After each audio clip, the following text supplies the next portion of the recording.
Clouds TV, empowering lives. Heshima kubwa kwenu. Mungu awabariki sana bishops, apostles, wachungaji.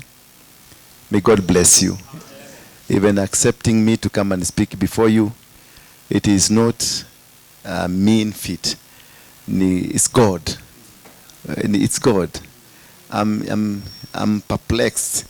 It is beyond me, and it's beyond whatever I believe that God has inspired you to be here. Before I start, I have a team ambao tumekuja na wao, ningetaka tumusimame juu. You just stand up. The team that I came with, and for the interest of time, you are Rhoda Wangoi, Jane Kuria, yeah, John Mwangi, Abosho Shak from DRC, Makiki, Noah Shikokoti, Steven Masharia, Pastor Rose Nyambura. Yeah, thank you very much. Mwapigie tu makofi. Ni timu yangu inaitangwa traveling team. Inafikanga mapema kujaribu kupanga kuangalia maneno iko namna gani. Bwana asifiwe sana. Naitwa Waruinge, wale wananijua. Ndura Waruinge. Ndura Waruinge ametoka hapa tu juu mahali panaitwa Kiambĩrĩria. Wangapi wanajua Kiambĩrĩria? Kabura Mshorwe hapo tu pande hii ndio kwa kina Ndura Waruinge.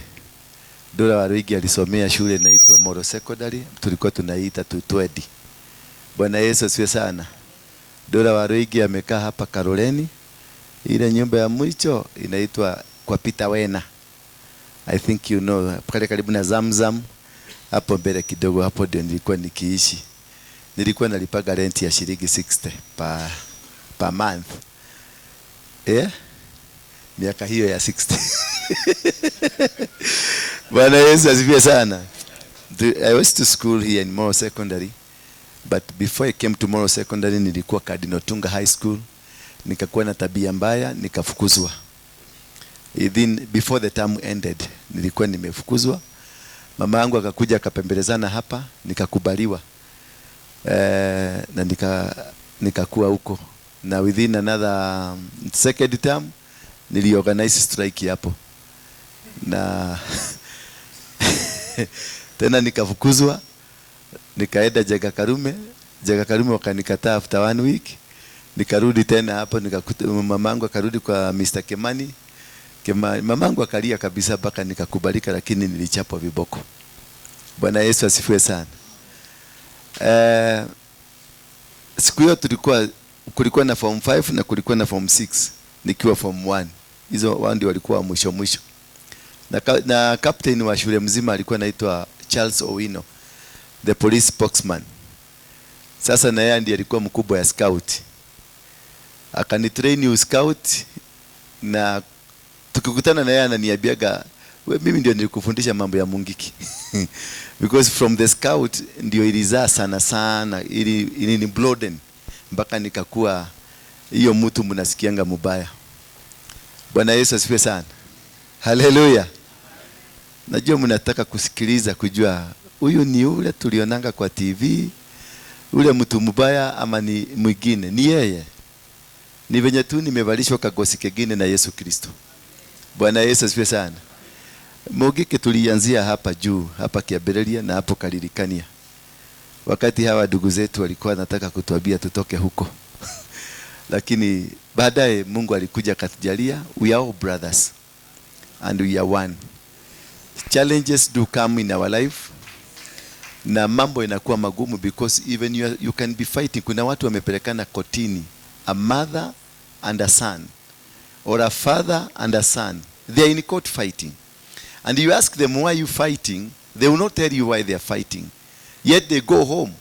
Unakuta kijana amejenga kwa kona moja na amejenga shamba ya baba yake na amepeleka huyo baba kotini. Bwana Yesu asifiwe sana. Na nangangana na nasema huko no ginya tuli hotana.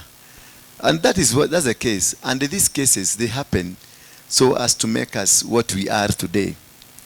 Everybody, nyinyi yote, ni nani hapa ameokoka? Inua mkono juu kama umeokoka. Asante sana. Kwa hivyo uliokoka. Si ndio? From what? So wewe na Waruinge ni kitu kimoja? Kwa usiniangalie vibaya. Tuanzie hapo. Tuanzie hapo. Tuko pamoja, tumetoka ground. Ni venye ya Waruinge iliandikwa kwa gazeti, yako iko andikwa. I wish yako inaweza andikwa. Itauza gazeti kila siku. Bwana Yesu asifiwe sana.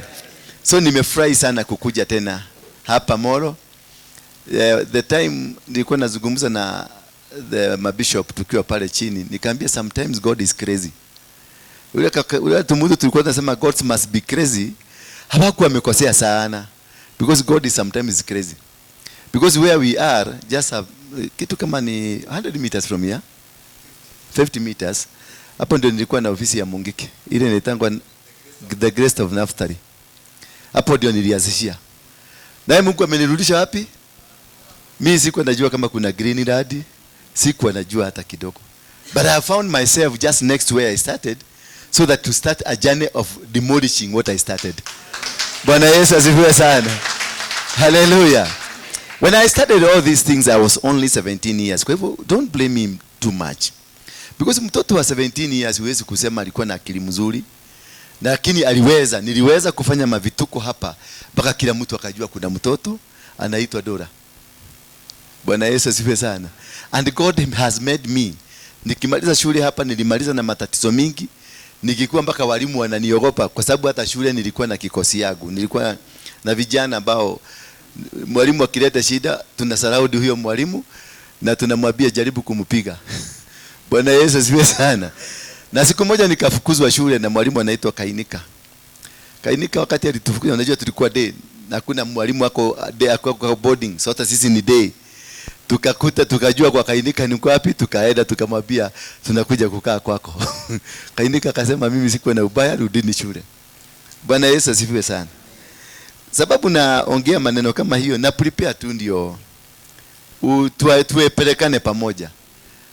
Unajua unaweza kuwa you are too excited kutaka kujua huyu mtu, kwa sababu kuna wengine wanaangalia kama kuna pembe ilikatwa, kuna wengine wanaangalia kama mkia imekatwa, kwa sababu kuna mahali nilienda kuna mtu anakusuguka hivi akanisuguka tena padi nyingine akaniangalia vizuri, akapiga picha tena akasuguka akaniangalia vizuri.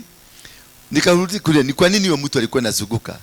Ati alikuwa anaangalia mahali mkia ilikatwa na hali pembe zikatwa, kwa sababu alikuwa anafikia mimi na kuaga mnyama. Bwana Yesu asifiwe sana. Kwa sababu alikuwa anasikia hii jina ni mtu dangerous, ni mtu mbaya. Siku moja polisi walikuja hapa nyumbani. Kwa wale wa Mchorue mnajua. Polisi walikuja hapa kunitafuta kwa sababu nilikuwa nimekuja kujificha nyumbani. Nao polisi wakakuja hapa wote kutoka Nakuru headquarter, wote wakajaa huko. Na nilipitia kwa kabaa kengine hapa Mchorue kwa center, nikakunywa kama chupa kamoja. Kwa sababu tension ilikuwa juu sana, nilikuwa nataka nilikuwa nimeona sasa nitakufa. Ndio kwa maana nilikuwa nimekuja nyumbani kidogo. Ndio kama nitakufa nikufie hii area. Nisikufie huko Nairobi, kwa sababu Nairobi unaweza kwenda na upotee kabisa. So nikiwa karujini kamoja nikasikia, nilikuwa na system zangu za kudetect polisi wakikuja. Nikasikia wamekuja. Nikaruka kwa dirisha, nikaruka pande ile nyingine. Lakini watu wa Mchorue hiyo center walinyoroswa wakiulizwa huyu mtu mtamtoa. Sasa wewe unanyoroswa utoe mtu na umjui na hata ujui alikuwa huko. Sasa watu walinichukia wakasema kama udusho kata angekuwa. Bwana asifiwe. So that is part of my testimony. Na ndio leo nataka niwapatie this testimony ndio tuone how best we can be able to become one na tuweze kuachieve what God wants us to achieve. I'm not so sijaokoka sana. Kwa hivyo usitafute mtu mwokofu hapa. Niko 2% katika wokovu yangu. Bado Mungu anaendelea kunijenga pole pole. So I'm not perfect here. Hata Biblia hii Mimi situmiagi hii, hata ukiona nimesimama nayo hapa, kuna ingine Mungu ananiwekeaga hapa mbele ndio nasomaga, kwa sababu alijua hii sijui. Ukiniambia nifungue kitabu ya Exodus nitakufungulia na huko kwa Revelation. Nitaanza na Revelation ama niende kwa nabasi ya Waruinge. Bwana Yesu asifiwe sana. Lakini all in all, God has been faithful. God has led me to be where I am. Kuna siku nilikuwa singesimama mbele za watu. Kuna siku nilikuwa natafutwa na polisi. Kuna siku walisema shoot Waruinge on site. Kuna siku walitoa 40 million kwa kichwa yangu. Kuna siku Okabu alinikujia akanipatia 40 million. Kuna siku hata mzazi yangu alinikana. Mama yangu akasema ni dikoe. Baba yangu akasema sijui kitu ilitoka wapi. Mpaka kauliza mama yangu anaitwa Jerry. Jerry, ono wako. Sasa uzuri na bahati ya mama yangu ilikuwa tunafanana na wengine wote, ni kama copyright. Sasa hapo ndio mama yangu alipata bahati, kwa sababu baba alikuwa anasema hawa wengine wote hawafanani na huyu, tabia lakini sura ni moja, lakini tabia completely. I was the only in a family of 20 children. Baba yangu alikuwa na bibi mbili. Sasa tulikuwa watoto 20. Mimi tukihesabiwa kwa namba zote niko namba 14. And amongst the 20 children, mimi ndio nilikuwa kiresi. Tabia baya, vitu baya, kutagazwa, nimeenda jela mara 52. Sababu tu ya tabia baya. Na nilianzia hapa Molo secondary. Tulikamata mtu mwingine hapo railway. Tukamchapa, tukamnyang'anya shilingi 500, tukaenda kukula. Sasa mimi sikuwa najua hiyo inaitagwa robbery stroke 2. Tukakuja tukachukuliwa, tukapelekwa pale. Sasa baba yangu akakuja akalilia hapo magistrate, akasema atarudisha pesa. Na akabebeleza huyo mwenye alikuwa ametushikisha, akakubali ku withdraw. Otherwise ningeenda na robbery stroke 2. Na unajua wakati huo robbery stroke 2 haikuwa nini, haikuwa na body, ni kukaa kabisa kabisa. So kutoka hapo nilipomaliza shule hapa Molo secondary, nikaenda Nairobi. Kwanza kaza ni wakati hii ya treble classes, wakati tulikuwa tunapigana na hawa watu wetu. Na unakuta ni brother hapo kama hapa Kanjo hapo juu. Uko neighbor ni Mkikuyu, huyu mwingine ni Mkalenjin, lakini tulipigana. Unakuta huyu anachoma nyumba ya huyu na huyu anachoma nyumba ya huyu. Mimi nilichoma nyumba. Najua afadhali niseme ukweli. Nilichoma nyumba ya Mkale hapo. Na huyo Mkale anaitwa Ngetichi. Sasa wakati nimeenda Nairobi, ameandikwa kwa AP. Sasa Ngetichi ni wale walitumwa wakuja wanishike. Ile kikosi ilikuwa rapid, inaitwa rapid.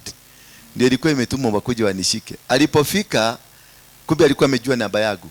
Akanipigia simu akaniambia mimi ni Ngetichi, mimi ni wa huko Mochorwe na kujua. Toroka, tunakuja.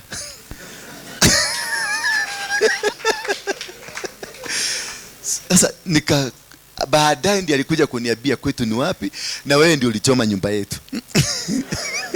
Lakini I wanted to save you because we come from the same village. Because we also hata sisi tunaulisananga ni nini tulikuwa tunaulisana. Bwana Yesu asifiwe sana. Nilikuja nikasikia nikaongea na Wagikuyu tena nikauliza, sasa kwa sababu nyinyi mlikuwa mnapaga mnachoga mikuki muende mkapigane. Mlikuwa mnapigana kwa nini? Why were you trying to kill thing that you didn't even created? Unajua kuua mtu na hukuumba huyu mtu ni kitu moja ambao unafaa kufikiria sana, kujiuliza ni nini, who am I to kill this person? Who am I to destroy this person? Ni kwa nini? Tumeishi miaka yote pamoja. What happened? Hiyo ndio swali imenileta hapa. Kwa sababu nimekuwa nikijiuliza. Ni hawa niko hapa uzuri nimeona kuna Wakalenjin. What happened? Ushaijiuliza? What happened? Ni kwa nini ulichukua mkuki? Ni kwa nini Mkikuyu alichukua panga? Ni kwa nini nyumba zilichomwa za Mkikuyu, za Mkale? What happened? Were we enemies before? And what made us to become enemies? Bwana Yesu asifiwe sana. If we can be able to understand that, we will be able to understand our destinies. Because our destiny is always tampered with by the devil. Because kuna watu ambao walichomewa nyumba wakafukuzwa huko. Kuna watu ambao walipigwa, mwingine alipigwa mkuki, mwingine alipigwa risasi, mwingine ako jela mpaka saa hii. Those are destinies that were destroyed. So who is this that was behind the destruction of the destiny? Will we call it politician? No. Business people? No. Is it Kikuyus? No. Is it Kales? No. It is the devil. But we allowed the devil to come in. Who made Mungiki and who made Ndura to become a Mungiki? Is it baba yangu Waruinge? Is it Molo community people? In fact, kama kuna watu wananichukia ni nyinyi. Lakini I became big. Kila mtu mkisema, unajua nilienda siku moja Amerika, kuna watu hawataki kujulikana wametoka Molo. Kwa sababu Molo ni kwa Mungiki. So wanasemanga nimetoka Elibagon. Kwa sababu Elibagon haina jina Molo. Wengine wanasema nimetoka Rogai. Wengine wanasema nimetoka Tuli. Wengine wanasema nimetoka Tayari. Lakini ukimuuliza Tayari wapi Molo? Hapana, Tayari. Ndio asiitanishwe na nani? Na Ndura wa Mungiki. Bwana Yesu asifiwe sana. But why all these things? These things, they do happen because there is a destiny that is being targeted. I've moved, nimetembea katika nchi mingi katika dunia na nimepata watu wa Molo holding special positions in the world. The economy ya Kenya ilikuwa inatawaliwa na watu wa Molo. Hata uende Nairobi, watu wa Molo ndio wako na biashara. Wale wameandikwa kazi. Siku moja tulikuwa na huyu kijana anaitwa ni Wainoro, Maina wa Muhia. Mnamsikiaga? Maina wa Muhia ni wa hapa Kiambĩrĩria. Lakini sasa tulipofika Nairobi aliruka. Yeye si wamo. Asiitanishwe na Ndura Waruinge. Lakini he is a leading broadcaster. Akina Sami Rogo wametoka tu hapa Mkorobodhi. Si Mkorobodhi mani wapi? Kapsita. Bwana Yesu asifiwe sana. So we have produced powerful people. Ile demokrasi ndio ikuja demokrasi wakati ya Moi na wakati ya Matiba na Kibaki. Akina Jaga wa Mugai ndio walipigana vita kabisa mpaka demokrasi kapatikana. They're the ones who are leading. Ukienda America, one of the major managers of the Boeing comes from Molo. Bwana Yesu asifiwe sana. The number 5 IT manager wa Bill Gates comes from Molo. Bwana Yesu asifiwe sana.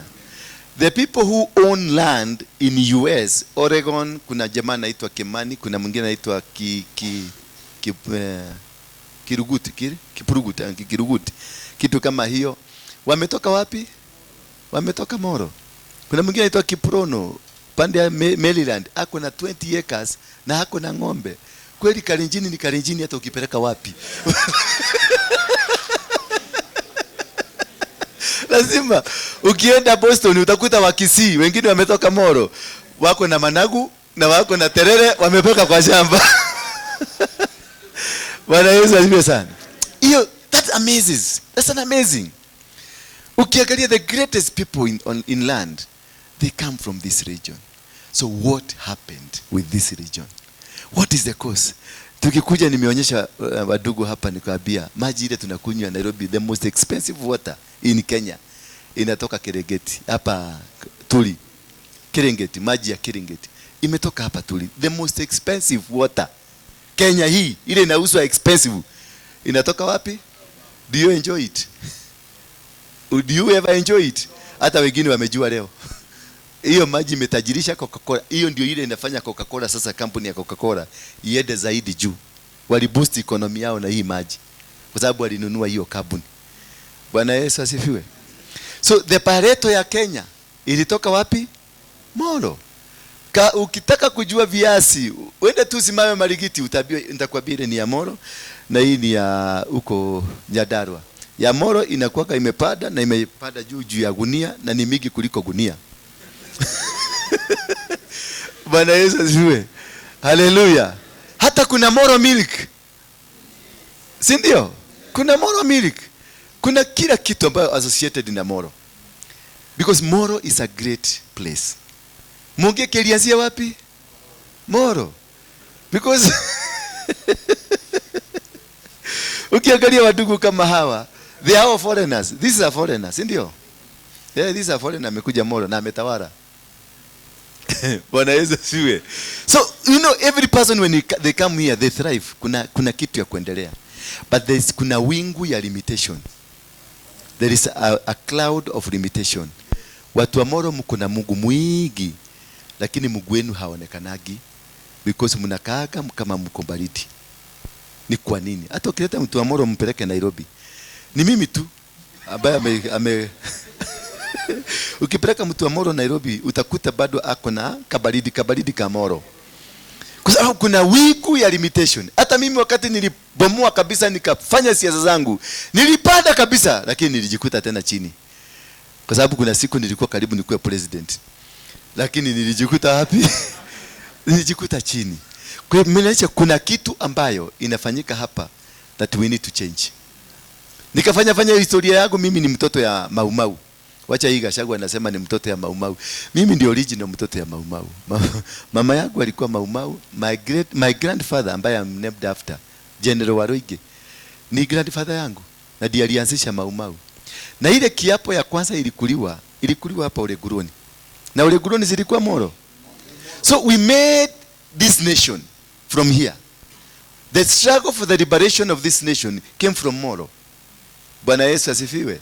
So there is something that is very unique with you. And that is why the destiny of Molo has always been tampered with. Because you carry the baby that builds Kenya. Bwana Yesu asifiwe. Hata mlificho mkadanganywa revival inaanza Nairobi. Revival haianzi Nairobi, inaanza Molo. Lakini mlidanganywa mkaambiwa Nairobi, na mkaanza kuambia wachungaji wa Nairobi tohoyagire inyu ni nyumu hakwena Nairobi, to Nairobi hakwena Ngai. Hapana. Mungu anakaaga Molo.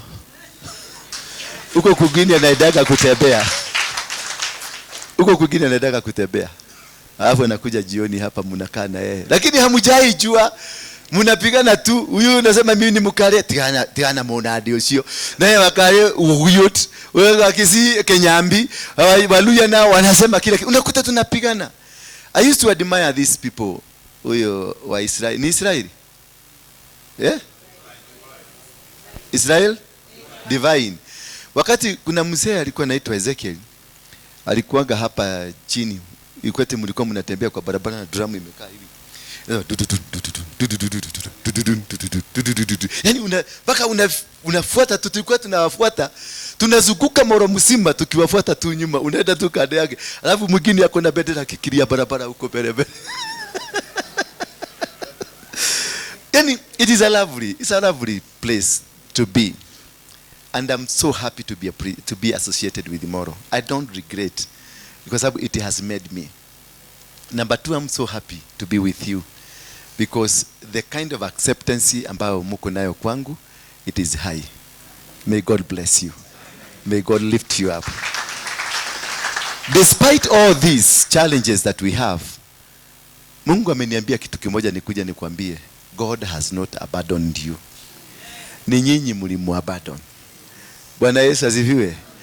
Mungu has not abandoned you. It is you who abandoned. He is still amekalia kwa kiti akingoja urudi. Bwana Yesu asifiwe. Nakumbuka nikiwa kijana kadogo, tulikuwa tunachunga busi huko, tunaenda mpaka huko Mochorwe, mpaka huko kwa Dr. Karia, huko juu mpaka huko Padea Berisoi, huko juu tulikuwa tunaenda kuchunga ng'ombe. Sasa tulikuwa tunabeba ile noge. Wangapi walibeba noge? Ile tulikuwa tunaweka moto, tunaenda tukikula hivi. So I was the most notorious kehe huko. Kila mtu alikuwa anajua kehe ya Waruinge. Kwa sababu nilikuwa ile kehe baya. Nilikuwa naitaga maubwa zote za Mochorwe, za Kiaberelia, za Mona, za Kiabu hapa. Zote zinanifuata. Alafu ipi zote zilikuwa ni territory yangu. Hakuna nikisema kipi yote tuende Mochorwe, tunaenda sisi yote. Sasa nilikuwa na maubwa na vipi zote. Na vipi tukienda tukitoka kosa chakula, tunaingia kwa shamba yako.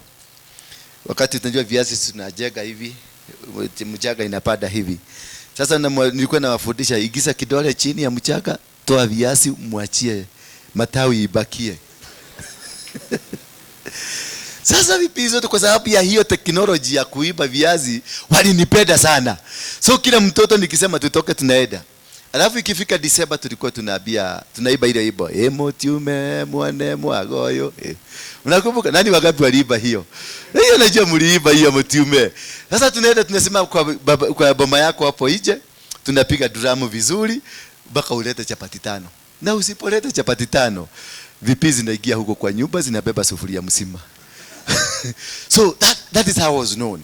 A bad boy. A boy that was supposed to be an outcast. Kwa sababu hata kutembea na ubwa 100 200 zinakufuata.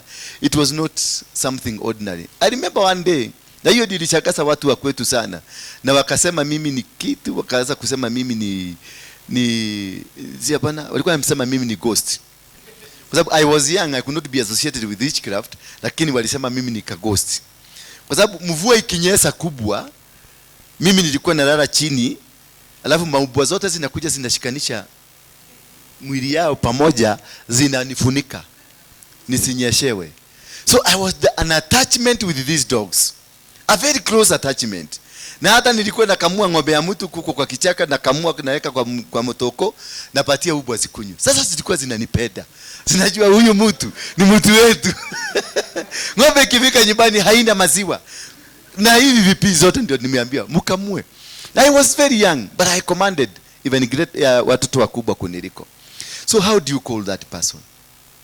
Ni mtu wa kupigwa, ni mtu wa kuhurumiwa, ama ni mtu wa kuobewa, ama ni mtu tu wa kusikilizwa tu aeleweke? Ni kichwa gani anakuaga nayo? Because I even have never understood myself until today. Bwana Yesu asifiwe. Hii mwili yangu nimepigwa risasi 12 na sijakufa. Naona mtu anagusagwa kamoja tu anakufa. Mimi ni hii mwili yangu. Hata siku moja polisi walinipiga risasi 3. Wakaacha kama nimekufa. Nikienda kurushwa kwa Land Rover, nikanyogoda hivi, nikajinyogoda, nikaamuka. Polisi wale walikuwa hapo wote wakatoroka, na mimi nikatoroka. Bwana Yesu asifiwe sana. Nimeenda jela mara 52. Kupelekwa ndani, kwenda kutoka. Hakuna prison Kenya hii sijawekwa ndani. Hakuna hata moja. Hakuna police station kuanzia hii ya Molo ambayo sijaingia. Hizi zote mzee zote, ile sijaingia ni ile mpya. Ile imebiagwa na Uhuru, si ya Kibaki, ya Uhuru.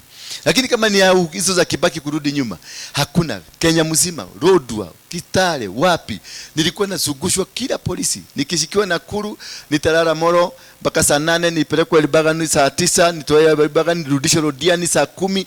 By saa 12 polisi kama 8 nitakuwa nimefugiwa. Because walikuwa nasema this is a security threat. Na nilikuwa only 20 years, na polisi wote na Kenya mzima walikuwa wananiogopa. So what do you call that? I didn't go for training. I didn't go for... Baba yangu hakuwa anajulikana. But I was able to terrorize the entire nation at the age of 20. And everybody alikuwa ananiogopa. Hata polisi wakinishika unaona wanatetemeka tu. Tukienda na magari unasema huyu anasema mweke kwa gari yenu. Mweke, si unajuanga hii inakuwa ghost. Hii atabadilika akuwe nyoka. Bwana asifiwe. Sumu waliniwekea mara 9. But I didn't die. Na nikahukumiwa kunyogwa mara 2. Nikaekelewa kwa mashini, nikafugwa hapa kitambaa na mkada ikawekwa. Wanawekaka mashini, wanakuweka kitambaa ya black, kakofia hivi ya black, na mkada inawekwa hapa. Kisha unaambiwa ukanyage mabati, unakanyaga hivi. Sasa baton inafinywa pale chini, ikifinywa hiyo mabati inafunguka hivi. Sasa una stride, unaenda chini, unanyogwa. Walijaribu mara ngapi? Na unajua mashini ikikataa, kifugo yako inaisha, unaachiliwa. Tena wakakaa kidogo, wakanishika, wakanirudisha. 1 week wakafanya kesi ndio ninyogwa haraka. Tena wakanipeleka kwa ile mashini, ikakataa. Wakasema hii ni ghost, wachana nayo. Bwana Yesu asifiwe sana. So there is something that happens in a human being that you don't understand. Even myself, I don't understand. Na sijui, mimi kuna mwaka nilitembea wakati walisema shoot Waruinge on site. Nilitembea countries na 12 bila passport. Na kule nilienda nilikutana na watu wanaitwa waizi, na ninashikana nao ni watu wa bunduki, na tunaenda tunaiba na tunatengeneza pesa na tunakaa vizuri hiyo hiji. Tunarudi hapa, tunakaenda Mozambique, nikaenda South Africa, Namibia, huko kote nilienda nikiiba. But I survived. I was not arrested. I was not captured. Lakini maredio zote zilikuwa zinasemekana one of the thieves is a Kenyan. Lakini hii Kenyan haikushikwa. Na nikasurvive mpaka nikakuja tena nikarudi Nairobi. Na hawa president wote, yani kitu ilifanyika tu, ilikuwa inafanyika nikiingia Kenya, lazima nitakutana na president. Kitu inafanyika tu, nikienda Rwanda, lazima nikutane na president wa huko. Nitajikuta kwenye grupu inaenda kuona president. Na tunaenda tunamuona, alafu ni mimi yule anatangazwa kwa magazeti. One of the thieves ni Mkenya. So you fail to understand. Sasa wakati walitangaza vita ikakuwa kali sana, nikajoin Muslim. Nikaitwa Ibrahim Ndura Waruinge. Kule msikiti ya Mombasa inaitwa Sakina. Mtu alinipeleka huko anaitwa Sheikh Dor. Tuliponifanya Muislamu, nikasema sasa kutoka leo, kwa sababu serikali ilikuwa imenipeleka pio, na nilikuwa natafuta a brother who can help me, na nikaona the best brother who can help me is a Muslim, not a Christian. Kwa sababu Christians we knew them as hypocrite, kwa sababu walikuwa usiku ni mongeke, mchana ni kuhubiri. Wakristo ni wanafiki. Wanafiki wabaya sana. I would rather walk with mwizi kuliko kutembea sana na Mkristo. Kwa sababu at the end of the day Mkristo atakuduka kisu na hapa nyuma. Bwana Yesu asifiwe sana. Na hiyo ndio kitu imefanya Mungu akasirike na sisi. Kwa sababu you are not genuine. We are preaching this word, but you are not genuine.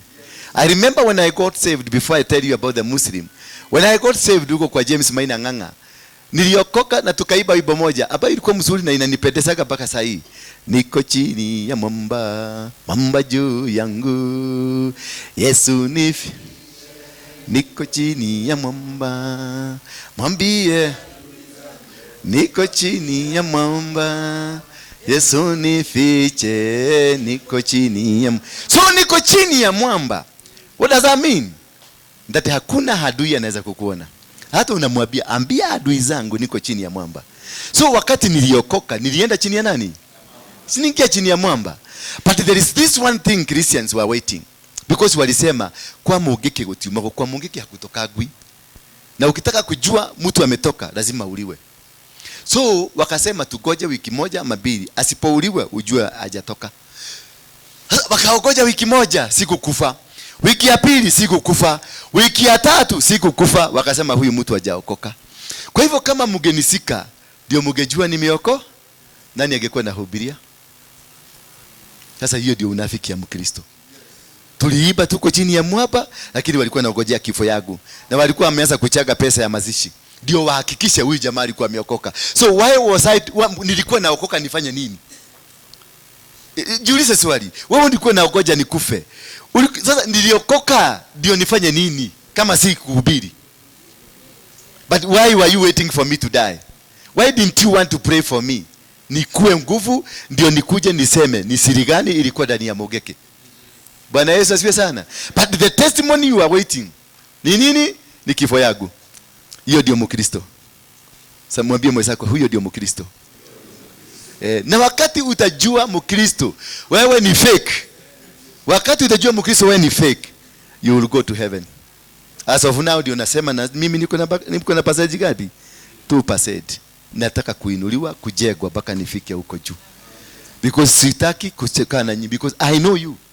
But I'm not really referring to you who you are here, but I'm saying I know you the Christian, because most of members wengi wa Mogeke mapastors walikuwa mapastors. Wale waniletea pesa mingi kwa Mogeke walikuwa mapastors. Kanisa yako inaitwa gani? Rehobo. Na yako? Sasa apostolic umedo umejeka karibu na huyu. Sasa huyu ananipatia pesa edo fuje kanisa hiyo. Kanisa nyingi zilifujwa na Mogeke ni mapasta walitoa pesa, sadaka ya watu. Madhabi mingi ilifanywa na Mogeke ni mapasta. Bwana Yesu asifiwe sana. Ni nani? Ni mapasta. Kwa sababu wao wamefungua kanisa na huyu hako anataka kanisa hapo. Alafu unakwenda tulikuwa tunatumwa tunaenda tunaambiwa huyo mtu ni devil worshipper. Hata mtoto ya fulani ndiye aliua. Ule pasta mzuri kabisa na wa Mungu ni huyu. Watu wote wanakupoint hapo wakisema kule ni kwa mhoi koma. Ule ni devil worshipper. Na ni nani ameleta hiyo report? Na pesa ya nani? Ya washirika. That is why Mungu aliwanyang'anya pesa. Kwa sababu aliona hii pesa ndio inaharibu nyumba yangu. Mimi nimekula. Kama kuna pesa mingi nimekula ni ya mapasta. Taivi na masadaka. Na nimekula nimeterrorize watu nayo. Na hiyo dhambi inakauntiwa ya nani? Pastor. So wakati nilienda nikajoin Muslim Sakina Mosque. na wakafurahia sana na wakapendezwa na mimi, na nikaambia Mungiki wote tuingie Muslim. Maina Jega akaitwa Muhammad Maina Jega, mimi nikaitwa Ibrahim Ndura Waruinge, mwingine akaitwa Faruk wote, mwingine akaitwa Isa wote, mwingine akaitwa Maalim Mafatuma, wote wakaitwa, na tukakuwa watu gangari, na tukatagaza from today Mungiki is 95% Islam. Hiyo 5% to negotiate. But why did I look for them? Because I knew they would stand with me. Na wakatagaza wakasema atakayeguza huyu ameguza Uislamu. Bwana Yesu asifiwe sana. Atakayeguza huyu ameguza nini? Uislamu. Mmoja akababaika akajua sasa kumeharibika. Sasa hakuna mtu aliniguza, nikaanza kutembea kwa barabara nikisema niguzeni. I have big brother. Baka nikaenda kwa news nikasema any police officer looking for me, I'm in my place Ngong, you can come. Yes, because I have a big brother who is ready to fight for me. In that process, Osama bin Laden akakunitafuta, tukakutana na yeye. Tukaanza kupaga mikakati. Tukasema Mkristo wote lazima abadilishwe akuwe Muislamu. Osama akaniambia sasa wacha niongee na brother mwingine. Akapigia mtu anaitwa Mohamed Gaddafi. Gaddafi alituma ndege yake baka KIC pale Jomo Kenyatta, private jet. Ndani ni gold tupu. Nikapelekwa baka Libya, tukakaa chini na Gaddafi. Akaniambia sasa tunataka kufanya Africa to be a Muslim state. Bwana Yesu asifiwe sana. Na wakaniambia wanaenda kunipatia 500 million ya kuanza kutayarisha, kutengeneza makomiti, kutengeneza mikakati. Hiyo ni ya kutengeneza kuosha kiwanja. Ndio sasa tuanze operation. Na sasa wakati by the time ninataka kuanza, tukakibia Saudi Arabia, tukakutana na mfalme naye aka-approve hiyo pesa. So by the time pesa zianze kukuja, wakashika Muhammad Gaddafi, wakaua. Na walipoua mimi nilisikia vibaya. It was very unfortunate, but also fortunate. Bwana Yesu asifiwe sana. Because the 500 million zilikuwa zihit account siku hiyo walimuua. And he was the one to transfer the money. So it was very unfortunate for me. $500 million kupoteza. But it was also very fortunate. Why unfortunate? Mimi ni Mkikuyu. Kupoteza 500 million. It was $90. It was so painful for me. It pained me. Mpaka iliniuma. Karibu niambie Mungu fufua huyo mtu alete pesa alafu aende tena. Bwana asifiwe. But the most fortunate thing, that money never landed in my hand. Because the mission was to build a mosque in Kenya 5 kilometers apart. That was the first mission, to build a mosque 5 kilometers apart in Christian dominated areas. What is that? I happened also to be taken, participate for the convention ya pili ya Abuja Declaration kule Abuja. Kuna moja ilifanyika 1951 na ya pili tena ilikuja kufanyika those days ambazo nilienda nikaokoka kwa Waislamu. So I happened to go for huko kutembea kujaribu nikakuta walikuwa na convention to review wamefika wapi. The Abuja Declaration, one agenda is to make Africa a Muslim state. And number 2, what was the strategy to approach Africa? It was to capture Nigeria and capture Kenya. Once they capture Nigeria and they capture Kenya, wame capture Africa. Because Kenya controls, spiritually, Kenya controls Africa. Economically, Nigeria controls Africa. So those two power nations, one is controlled in heaven and another one is controlled on earth. Those are the two things they wanted. And this thing, Christians don't know. Kwa sababu kujenga msikiti 5 kilometers apart, this is what they all believe in, kuhusu madhabahu. Na hiyo ndio imerenelete hapa. Kitu inaitwa nini? Madhabahu.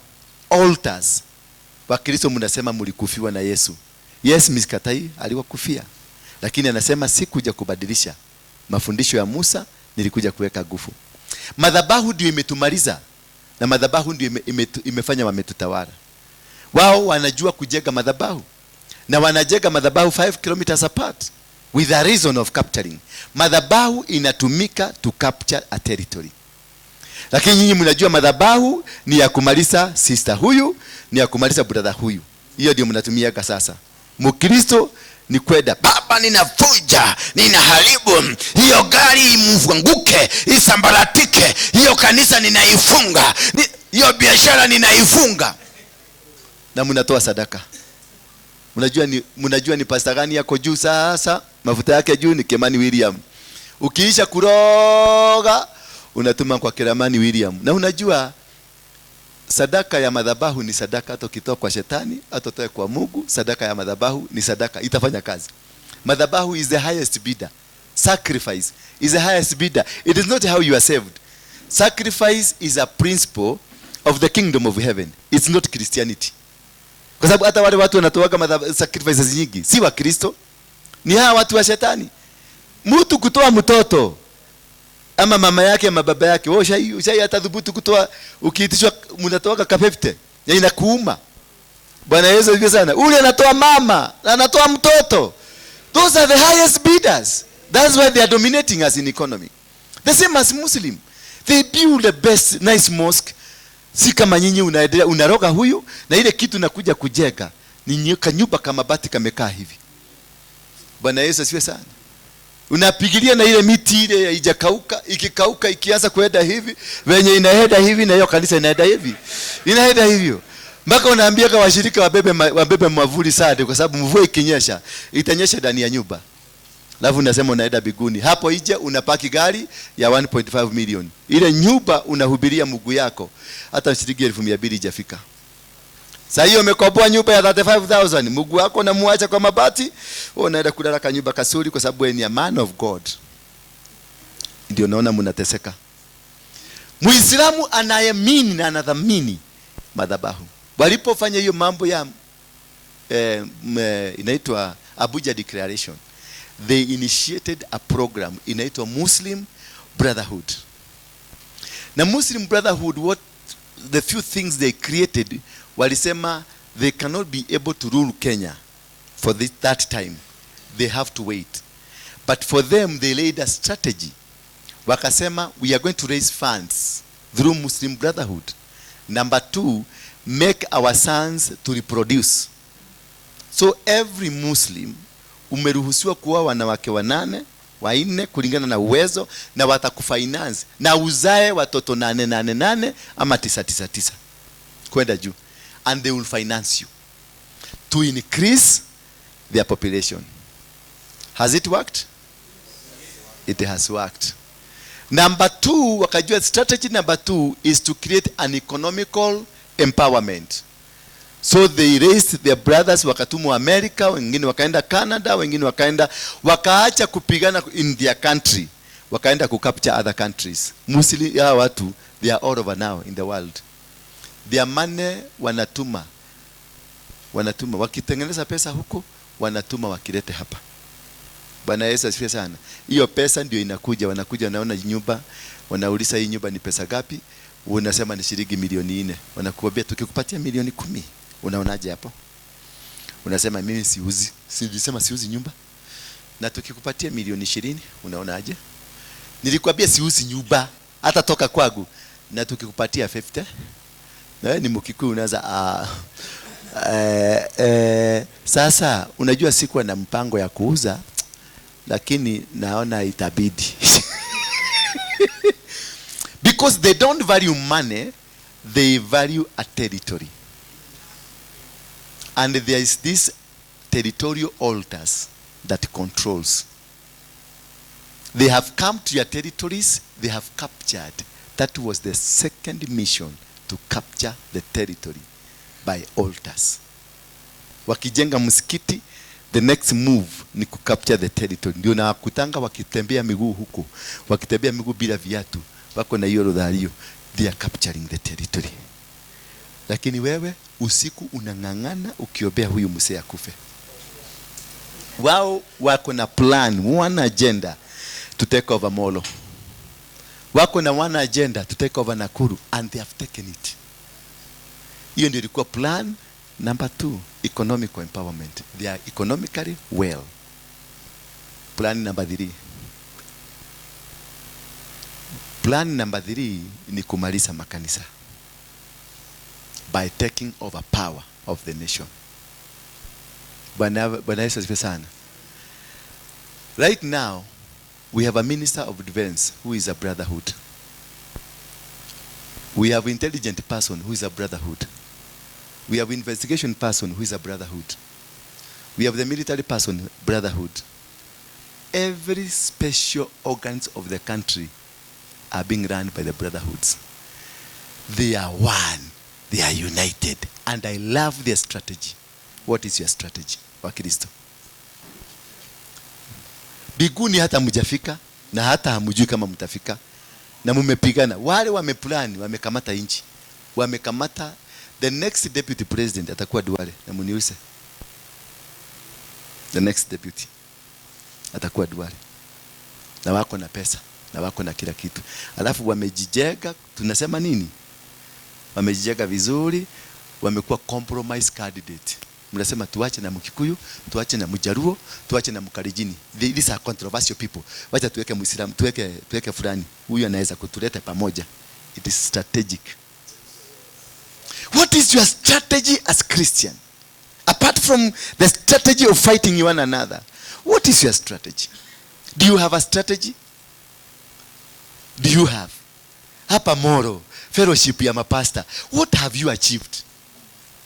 Apart ya kuja kupiga makofi na kusema, alafu mkitoka hapo grupu moja inaenda pale, ingine inaenda pale, ingine inaenda pale, mnasegenya hii, grupu inasegenya hii, ingine inasegenya hii, na ingine chimba hii. Apart from that, what is your another achievement? Because you are good at that. Bwana Yesu asifiwe sana. What is your strategy? Those people, they have captured the nation. It is under control right now. Kuang'oa sasa itahitaji Mungu. The next move, Shakahora haikuwa ya Mackenzie. Shakahora ni ya Waislamu. It is a plan organized. Saizi si wamazunguka raudi, wakichukua maoni, kanisa itamanajiwa aje? Who will make the decision? It is the state, kitu inaitangwa Defense Council. Defense Council ina apart from Ruto, Gachagua, Kidiki na Muturi, hao wengine na hao ndio wanapagia kanisa. Wewe ukingangana kupigana na huyu, wewe ukingangana kupiga timu ni Mkalenjin na Kalenjin watu wapedi, huyu ni Muluya na Muluya mtu pedi, huyu ni Mkikuyu, Wakikuyu wanaiba, huyu unaona huyu pasa, unajua pasa amenunua gari juzi, amenunua gari bili. Hii mtu anatoa wapi pesa? Ako na gari bili na alinunua shamba mshauri juzi. Ametoa wapi pesa kama hii mtu si devil worshiper? Alafu bahati mbaya kwako kukufe mtoto ama kukufe mtu, kuisha wewe, kanisa hiyo lazima itachomwa. That is the strategy you have. That's the only plan you have. Mimi nikiwa Mungeke niliterrorize Kenya nikiwa 20 years because I had a strategy. Na Mungu niweza, mliniombea, nilikufa. Si mnaendelea kuniombea? Mnaendelea kuniona? Si mimi sasa nahubiria? Yes, because I have a strategy. Bwana Yesu asifiwe sana. Ask yourself, what is your strategy as Christian? Why do we even fellowship as pastors? Why do we even fellowship as Christian? Why? Uone tu umeendesha kagari? Uone tu umekaa maisha mzuri? What about the people who are behind you? Wale wanakufuata. Wewe unaendesha gari lakini watu wako wanavaa slippers. Wewe unakaa nyumba unajenga maproteins na panda, watu wako wanakuliwa na jiggers. What is the strategy? Why were you called? Uliitwa kwa nini? You are called to be a leader. Who is a leader? You lead other people. Mzee umekasirika?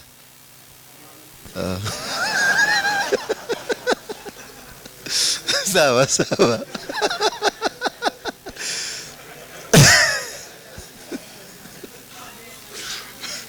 Why? Do you ever ask yourself, why are you a pastor? What is the meaning of you being a pastor? What is the quality of you being a pastor? You were given an anointing. What is the purpose of the anointing you have? How does it help your nation? How does it help? Imesaidiaje watu wa Molo? Apart from wale watu umeua na zile vision za watu umeua, what else have you achieved? Hebu jiulize tu.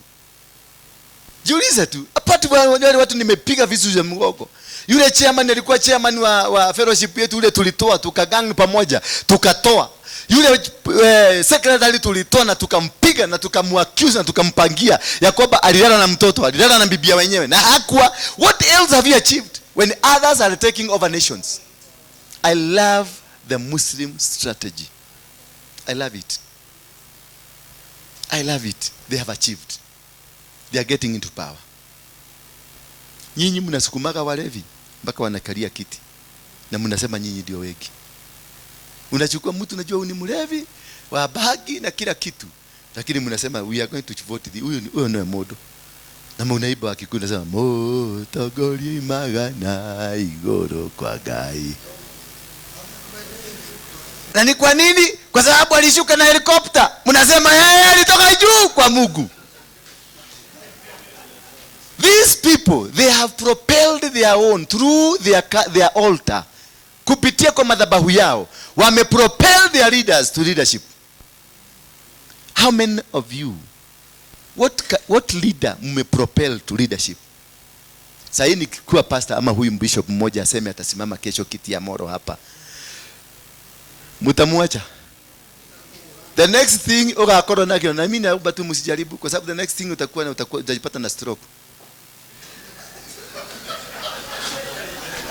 Wamekupiga vita, wamekuparalyze. Usiku maombi ya usiku ni ya kupigana na vunja na paralyze. Ninapunja mili yake, miguu isitembee, mikono isikuwe na nguvu. Obakatarababi, rekatatata. Na sasa hiyo watoto wako wawili wako nyumbani, wamefukuzwa na school fees. Uombe hiyo. Lakini yule ameenda kufaulu. Ule amepatiwa mtoto yake ameenda Amerika, amepata tu pesa, amemtumia gari, ni devil worshipper. Mtoto wake amemjengea kanyumba kazuri, ni devil worshipper. Why are we in the strategy of the devil instead of being in the strategy of God? Because everything you find, you see devil. Nyinyi tu ndio unakuta mhubiri kama huyu Mugikuyu ama Mukale, whatever it is, unakuta naweka ubwa Mungu na shetani pamoja. Anaweka mbwa, Mungu na shetani pamoja. Gai komeo yegbesha eguiyo yebesha tagoma. Te gai guiyo yebesha tagoma. So na unakuta ni pastor anasema hivyo.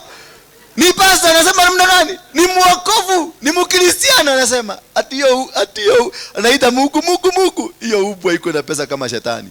So money belongs to shetani. Lakini mtu belongs to a dog. But the introduction statement, guy. Because you conclude to become a devil worshipper rather than becoming a godly worshipper. We have failed. Tell your neighbor, we have failed. Completely, we are out. We must repent as a church. Angalia kanisa zenu huko Molo. Ni mabati, ile nyumba ilichomeka huko Moshorwe, ukaenda kanunua mabati ndio ulikuja kupigilia nyumba ya Mungu. Wewe unakaaka nyumba kama hiyo? Ile nyumba unakaaka ni hiyo mabati umejeka nayo? Surely. Mbona hukuona Mungu kwanza ukajiona kwanza? Why don't you believe in your God? It is so painful that we are agendaless.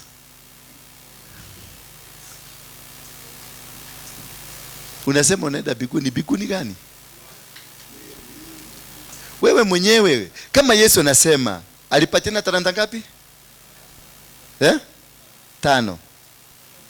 2 kafanya nini? 5, 2 na 1. 5 zilienda wapi? Swali, aliuliza swali gani? Nataka prepare the swali. Aliuliza swali gani? Ulifanyaje? 5. Na hiyo nyingine? Ulifanyaje? Kuna jibu lilipatikana. Sasa wewe ulipatiwa mafuta. Unajiita apostle. Unajiita reverend. what will you account for? What are you going to account for? Unaambia watu waende biguni wapi na wewe mwenyewe ufai hata kuishi hii dunia? Because you got nothing to account for. Kule biguni hakuna maskini na wewe ni maskini hapa. Nani atakubali wewe uende huko? Unaenda kupeleka umaskini huko kwa nini? The Bible says in the book of Genesis chapter number 1 verse number 26, let us make a man in our own image. Verse 27, a man and a woman in our image were created. And God told them what? Have dominion over everything on the earth, over the birds, the fish, the animals. Have the dominion, dominate them. And then subdue the earth. Subdue it. Ikupatie kila kitu. Bwana Yesu asifiwe sana. Why have you been subdued? Are you living that strategy ya Mungu? Why are you crying? You are poor. Yet uliambiwa have dominion over the bird of the air, the fish of the sea, the animals of the land. And the trees and everything that you see belongs to you. Why are you crying? Kumaanisha Mungu ashakupatia, lakini kuna makosa umefanya wewe na Mungu. That's why you are poor. You are not supposed to be poor. And the Bible continues to say, and God was happy with what he did. And he blessed them. And what? He blessed them. So you are blessed, only that you don't understand yourself. Because you took much of your time kuduga wale wengine visu. You took much of your time kuomba kanisa ya fulani ifugwe, yako ikuwe na watu ndio utajirike. And since ulianza kuomba ndio uliendelea kuwa maskini. Bwana Yesu asifiwe sana. I don't know kama nina wabo. Na hata nikiwabo tu, vumilieni tu mniendelee kumbo, hata nilianza kuwabo nikiwa kipi. Lakini I will always tell you the truth. I will always tell you that we must change the way we are living. We must make our God look great. We must make our God become that great God. Sio kusema Yesu yetu tunaenda biguni. Sasa angalia, tumetawaliwa na mtoto wa maid. Mama alienda wapi? Mama wetu alienda wapi? Sasa mtoto wa maid ndiye anatutawala. The economy, the anarani economy. Sisi watoto wa baba, the genuine. No maithori muraita ni thina. Machozi tu inamwagika kwa sababu ya shida. Why can't you help your brother? Your brother has a problem. Instead of helping your brother, you go, unaenda unatafuta mtu mwingine wa mbali usaidie kuliko saidia your brother. Ama unaenda kumwanika na kumtoa uchi. Wale watu wametoana uchi. Wengi ni wa Kristo, ni pastors na bishops. Pastor fulani nimesikia alishikwa na kasichana. It is most 90% kwa sababu nimekuwa involved kwa hizo vitu. Hizo maplani zimetengenezwa. In one way or the other one I was involved. Tunatafuta kasichana kama haka, kasichana haka. Kuja kasichana. Tunatafuta kasichana kama haka. Kanajipendekeza kwa huyu ndio target, huyu ndio tunataka kugoga. Jipendekeze. Aka una Sasa wanatengeneza urafiki. Alafu huyu anamwambia huko mimi sitaka kuonekana, tuende huko Rodiani. Tukutane huko ndio kuzuri. Na huyu unajua sisi wanaume tunaitaka wajiga na Mungu. Si hao waliambiwa fuateni hawa wajiga. Hiki kimujiga hivyo kinapelekwa Rodiani. Na mimi na timu yangu tuko wapi? Rodiani. Huyu ni pastor na huyu ni mke wa nani? Ama msichana wa mtu. Tunapiga kapicha tu. Huyu tumempatia, tumemwambia hakikisha msikae faragani. Mwambie mtafute karumu mkae huko ndio mpage maneno. That's the end of the game. Hiyo vitu nimefanya. Sikwambie kitu sijafanya. Nimefanya, lakini nani alinipatia pesa? Ni huyu bishop.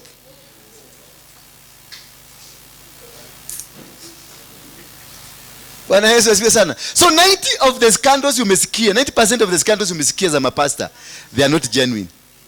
They are coordinated. So I know. Ukisikia mtu amewekelewa scandal, think it twice.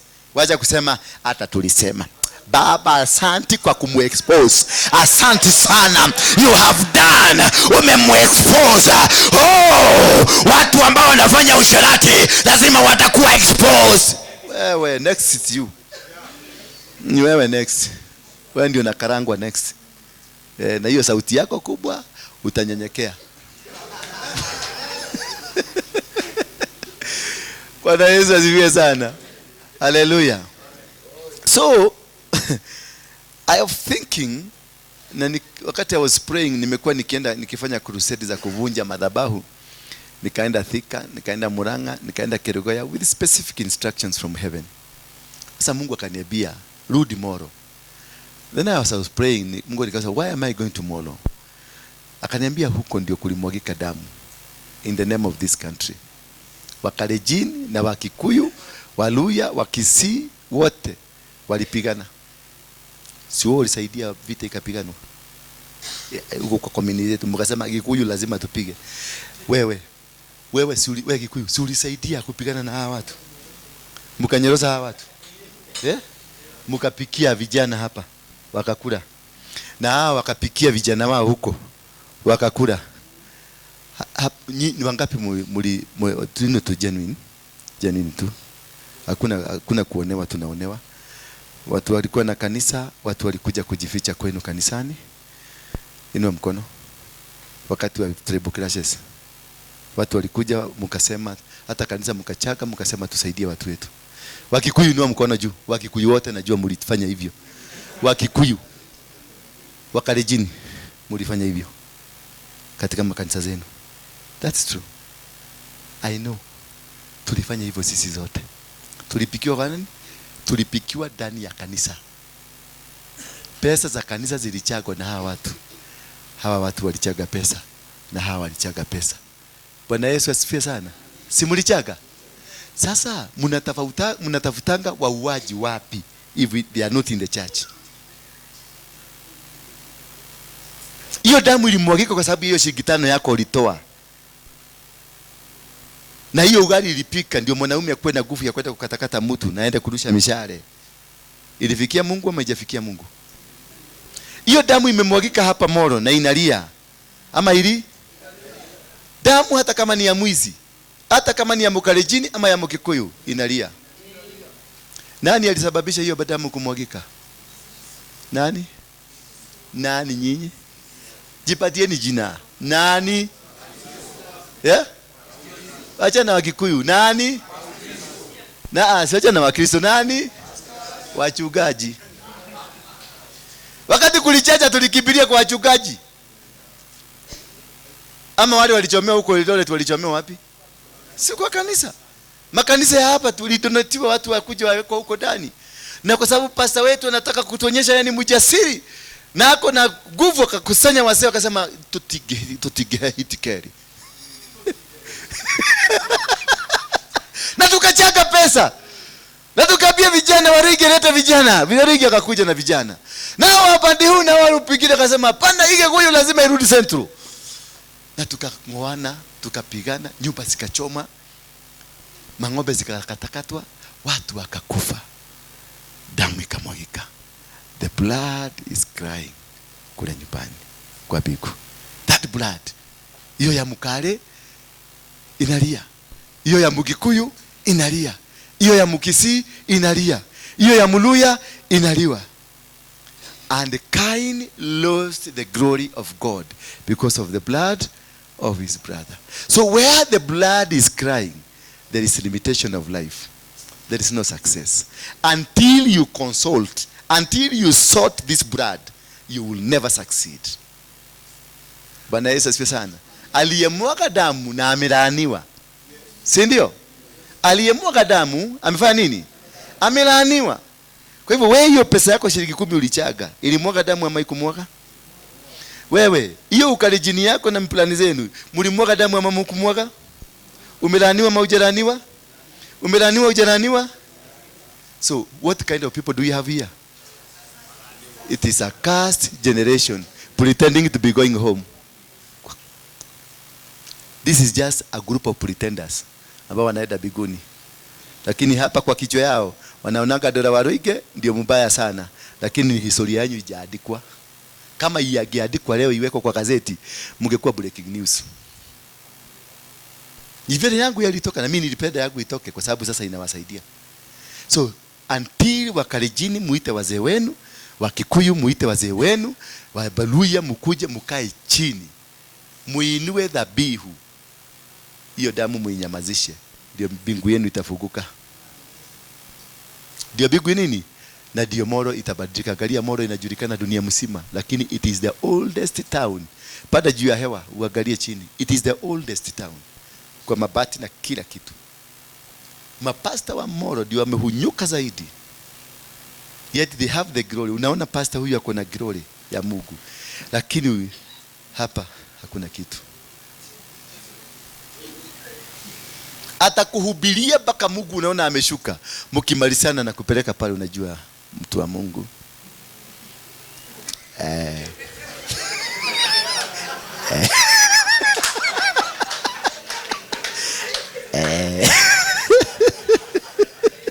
lakini akiwa kanisani, Bwana anasema wataenda kubadilisha, baraka kutoka mbinguni zinakuja. Semeni amen, semeni amen. Lakini akimaliza, unajua mtu wa Mungu kumekuwa kumgumu sana. Hata hivyo naniona ni sijakula siku 3 na sikufunga. Ni venye hali iliko. Hata unaona kale katoto kamefukuzwa shule, akako shule, lakini ile moto alikuwa nayo hapa ni moto mpaka unaona malaika wameteremka hapa.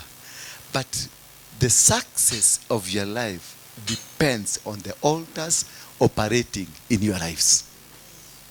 Until you came to understand their territorial altars, their regional altars, their tribal altars, their cultural altars, until you understand there is a blood altar that speaks. Na kama ilimwagika, hakuna damu imeandikwa mkale. Saizi ukipata accident, damu tutaitishwa tu donate damu. Hakuna damu inatoka ya mkale, ati hii ni ya Mkikuyu, utawekwa damu. Na damu ni moja. Kama ni O negative utawekwa hiyo. Kama ni AB utawekwa hiyo. Na hiyo damu ndio inalia hapa. Kule mbinguni inajulikana. Mungu anasikia harufu ya watu wachafu. Bwana Yesu asifiwe sana. Siko na ubaya na nyinyi, munisamee tu. Hata nikikuwa mimi kwetu ni hapa Kiaberelia hapa tu. Na mimi wanajua mimi ni mbaya, kwa hivyo najua hamtanikuta huko, mtaniogopa. But we need to change hii kitu. Ndio revival Kenya ianzishwe. Mungu aliniambia lazima mtatue shida ya damu. Nyinyi ndio mmefuga, nyinyi ndio mmezuia revival isianzishwe. Hakuna inchi yoyote, hata wana wa Israeli waliambiwa warekebishe vile vitu zote walifanya, ndio revival ikakuja. The revival is ready here in Kenya, na inaanza na nyinyi.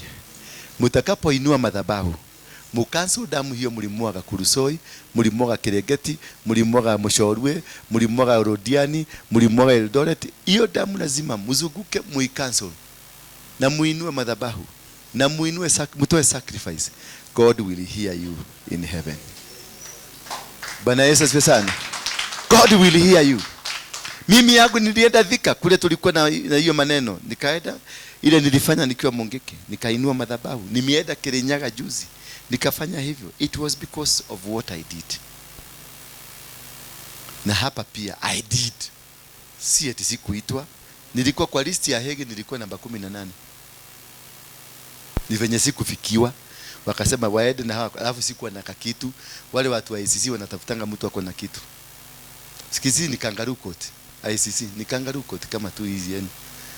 Wanatafutanga, hawezi kukushika bila kitu. Hawawezi. Wataweka tu kamoja kama sang, kakuonyesha watu wengine. Lakini walikuwa wanashika ile imenona. Ile imenona. Bwana Yesu asifiwe sana. Bwana Yesu asifiwe sana. So have we heard that we must redeem this nation? Vitu vitatu. Wale wanatawala saizi, ile madhabahu inatawala Kenya ni madhabahu tatu. Madhabahu number 1 ambao saizi ndio imetamalaki na imeshika inchi ni madhabahu ya Freemason.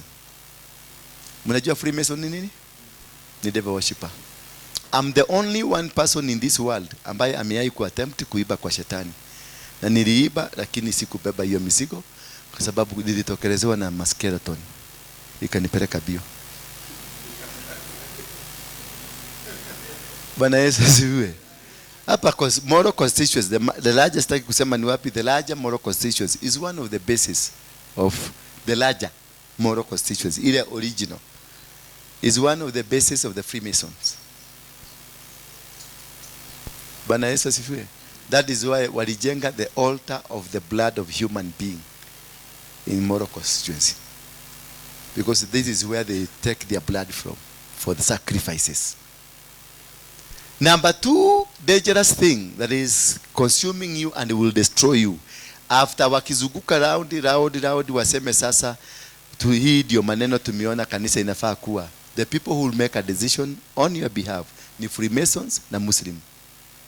No Christian. Because hata kwa hiyo Christian, most of you nyinyi ni wa Freemason. Most of you.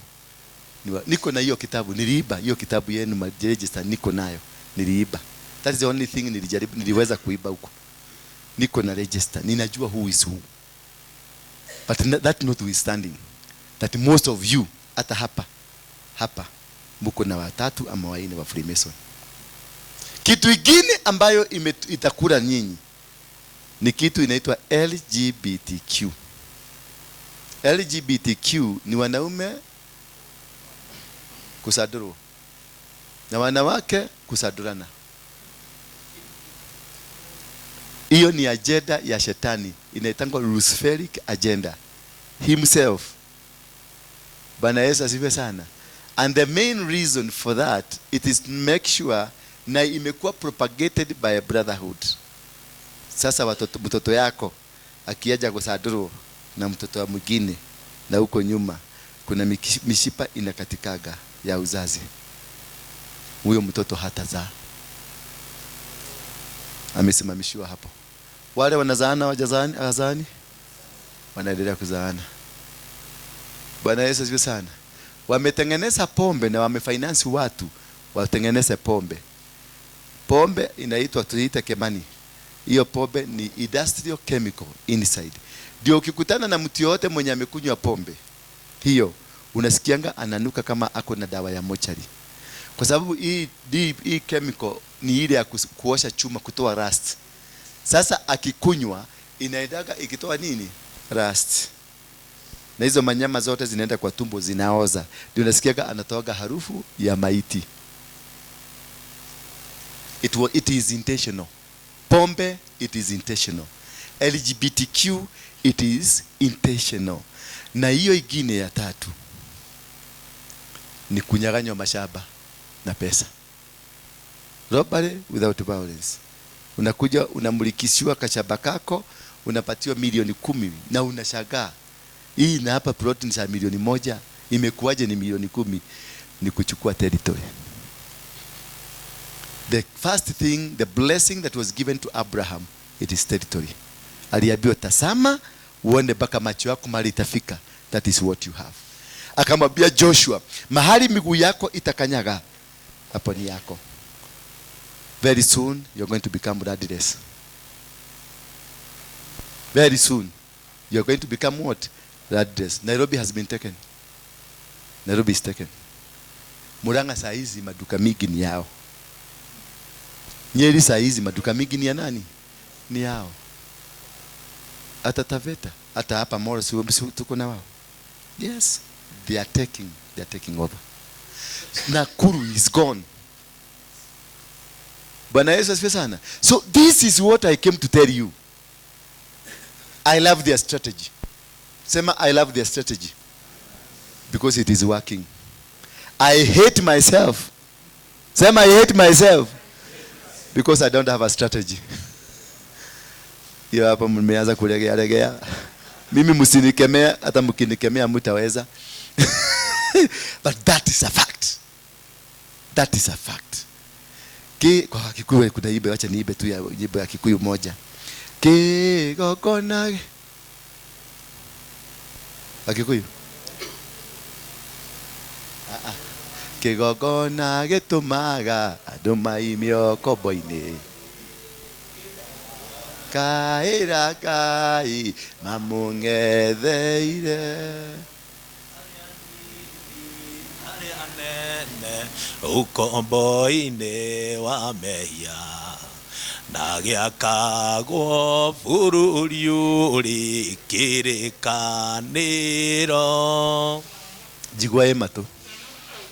Jigwae ke? Eneo dideko. Yes. Kwa hivyo, mu understand. Tumesema hivi. Altar. Kigogona na altar na Kikalenjin. Umetafsiri? Yeah. Without an altar, you can never win a battle. An altar is not Christianity. It is a principle of the kingdom of heaven. Just like giving is not Christianity. It is a principle. The most givers, they are not Christians. The most successful people by giving, they are not Christians. The most poorest and stingy people are Christians. Sababu nyinyi mapasta mna believe tu lazima mpatiwe. Ndio mfanya nini? Na mikora yote ilirudi kanisani. Hallelujah. Tulipendi jameni. We need to repent. Ndio Mungu atuiti. Amesema I am ready. Niwasomee tu kitabu moja ndio nifuge. In the book of Psalms 94 verse 14 inasema, the Lord will not abandon his people. He will not desert those belong to him. Justice will again be found in the courts, and all righteous people will support it. Bwana Yesu asifiwe sana.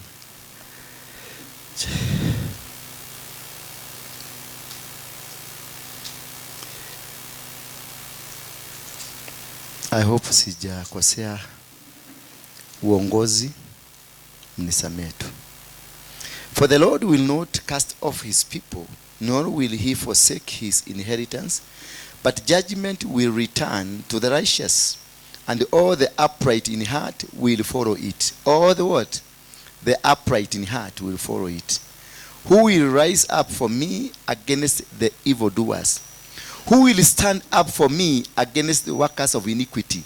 Unless the Lord has been my help, my soul will soon have settled in silence.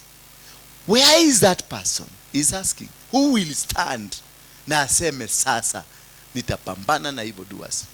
Nani atasimama aseme ukora kanisani itaisha, unafiki kanisani itaisha?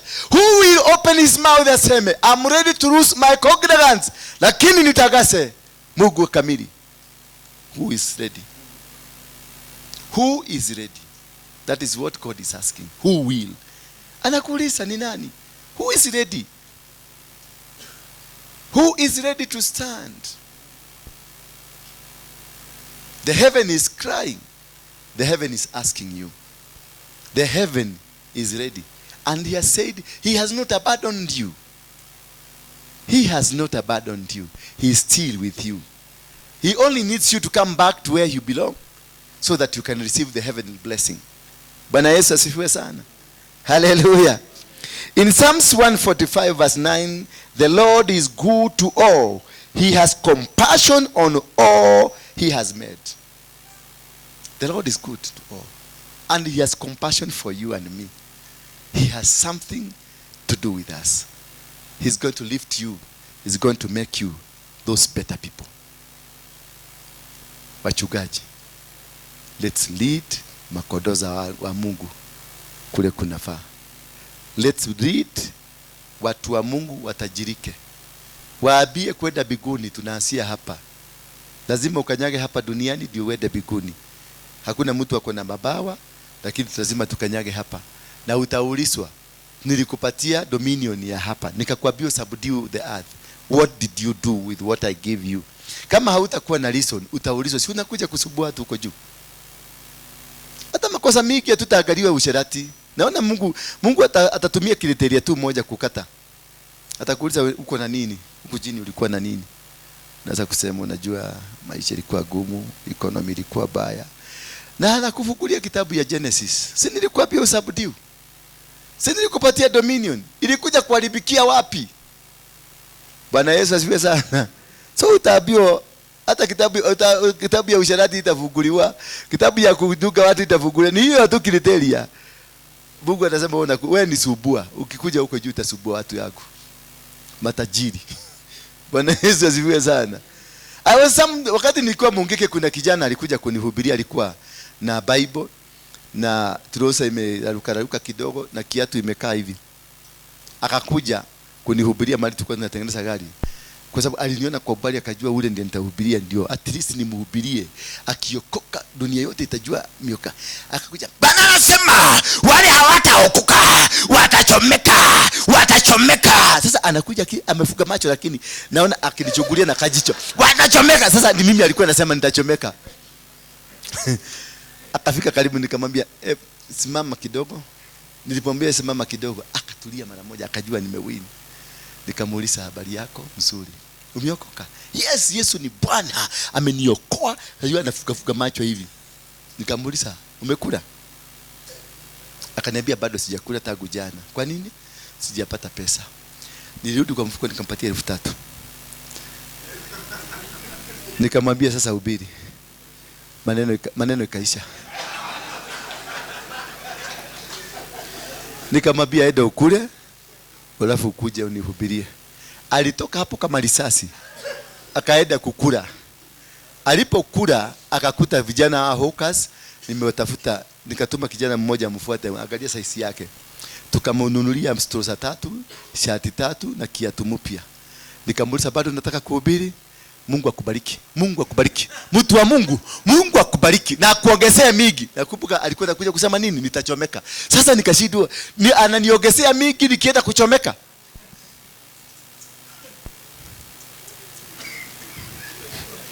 Kumbe ni jaa. Nimefanya mtu arukaruke kama table tennis. Na hiyo tuko nayo sisi wa Kristo. Tengeneza injili, tengeneza kanisa yako, tengeneza mienendo yako, Mungu atakubariki na atakufanya tajiri, utakuwa na ujasiri wa kuongea na watu wa Mungu. You must lead by example. You must change people's God by example. We cannot be poor yet we believe in a high God. We cannot be poor yet we are so hopeless that we cannot help anybody. Mungu alisema nitakufanya store where my people will come and eat from. Right now nikuja kwako. Mlevi akuje kwako na utampatia kitu?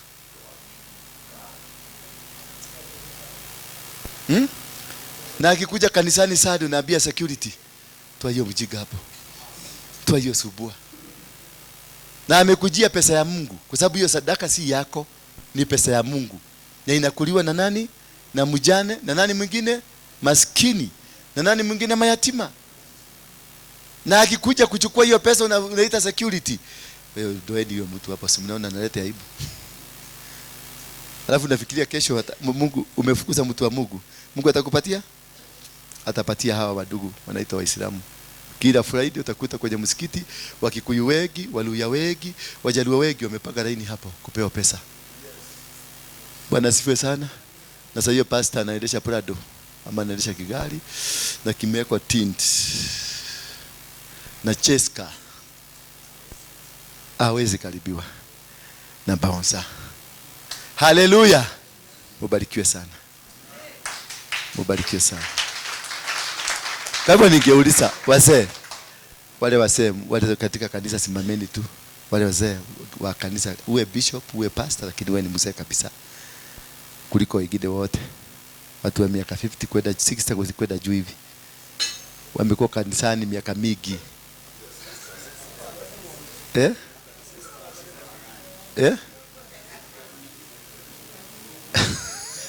Basi 50 kwenda juu, 50 kwenda juu.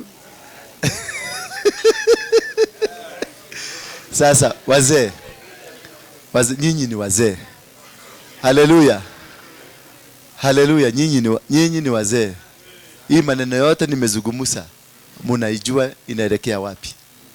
Mkutane pamoja, mfanye mpango, muniite tukuje tuinue hiyo madhabahu, tuvuje madhabahu ya damu, tuende kwa kiwanja hapa stadium, tuite Wakalijini wakuje, Wakikuyu wakuje, Wajaluo wakuje, tuige baba, tuombe msamaha kwa Mungu, kisha tuinue sacrifice, tuambie Mungu tusamehe, hiyo damu itarudi chini, tutainuliwa tena upya. That is the mission that brought me here. You may be seated. Thank you. Thank you. Hiyo tu. Mujipage. Nitakuja. Na nitaita hata bishop wangu. Mimi niko chini ya Bishop Harrison Ng'ang'a. Ndio baba yangu ya kiroho.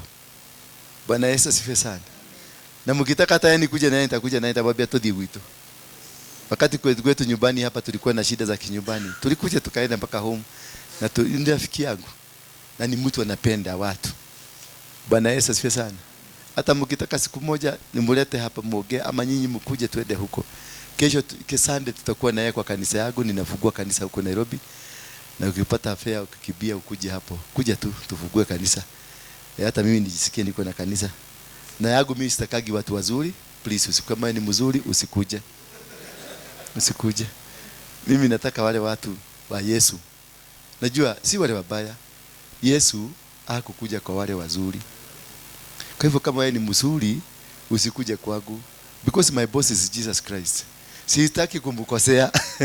Tunataka tukae na hao waizi, ma prostitute, wale watu wabaya ndio tunakaaga na wao, tunawarekebisha wanakuwa watu wazuri. Bwana Yesu asifiwe sana. Na tutakuwa live kwa Inoro, Faith TV na Bethel Clouds TV. Kwa hivyo mnaweza kutoka saa 8 kwenda juu. Kwa wale hawataweza, lakini kama una uwezo wa kuja tu tushirikiane pamoja. But that is the mission that brought me here. I think I have delivered my statement. Na I think God has vindicated me now. Bwana Yesu asifiwe sana. Na najua mumesikia. Mumesikia? Ni mwaigwa pio. Iwinjo. Awinjo. Ni awinjo. Iwinjo. Na kikale? Kaigasi. Na Kiluya? Muhule. Na wengine, kabila ingine? Mwaigure abantu baminto. Asanteni sana. God bless you.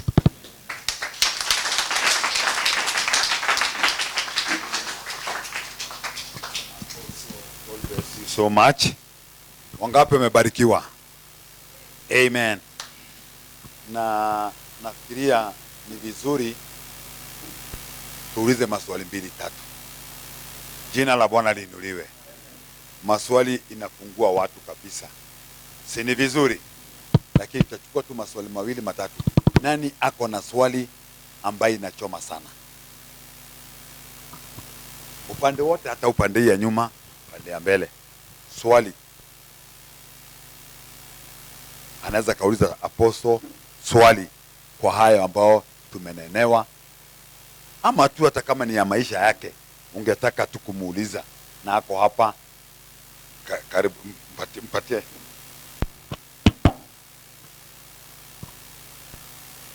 Bwana asifiwe. Mimi yangu nataka itendeke haraka, maana kama ni kutubu juu ya hiyo damu na stahili tufanye haraka, ndio Mungu atukubali. Hiyo ndio jambo langu. Wabili tusiende sana. Mweleza wakuja watusaidie. Maana tutakuwa tukilia lakini maombi yetu haifiki.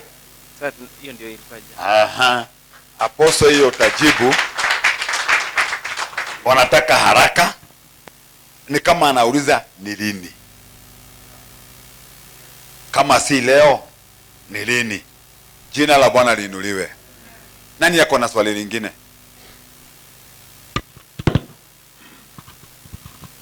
Bwana sifiwe. Amen. Nataka kusema hivi. Mimi ni missionary hapa Kenya. Nataka kusapoti injili na maneno ambayo apostle amesema. Kwa nchi yetu kwa DRC Congo, ukifungua redio ya Injili Kenya, utasikia na unaona mbinguni inakuanga Kenya. Watu wanahubiri, wanaimba kama malaika. Wakati nilipoingia Kenya kuhubiri, kesha ya kwanza ilikuwa KICC. Wakakuja kunileta hapo. Afternoon, hiyo kesha KICC ilikuwa imejaa kabisa, ni kama inavunjika. Afternoon tukaenda Uhuru Park mkutano. Watu walikuwa wamejaa huko kabisa, walikuwa kama mchanga wa bahari. Nikasema hapa sasa ni hatari sana, Kenya wanapenda Mungu. Nikataka kumpigia simu mke wangu akiwa nyumbani ili nipeane ushuhuda.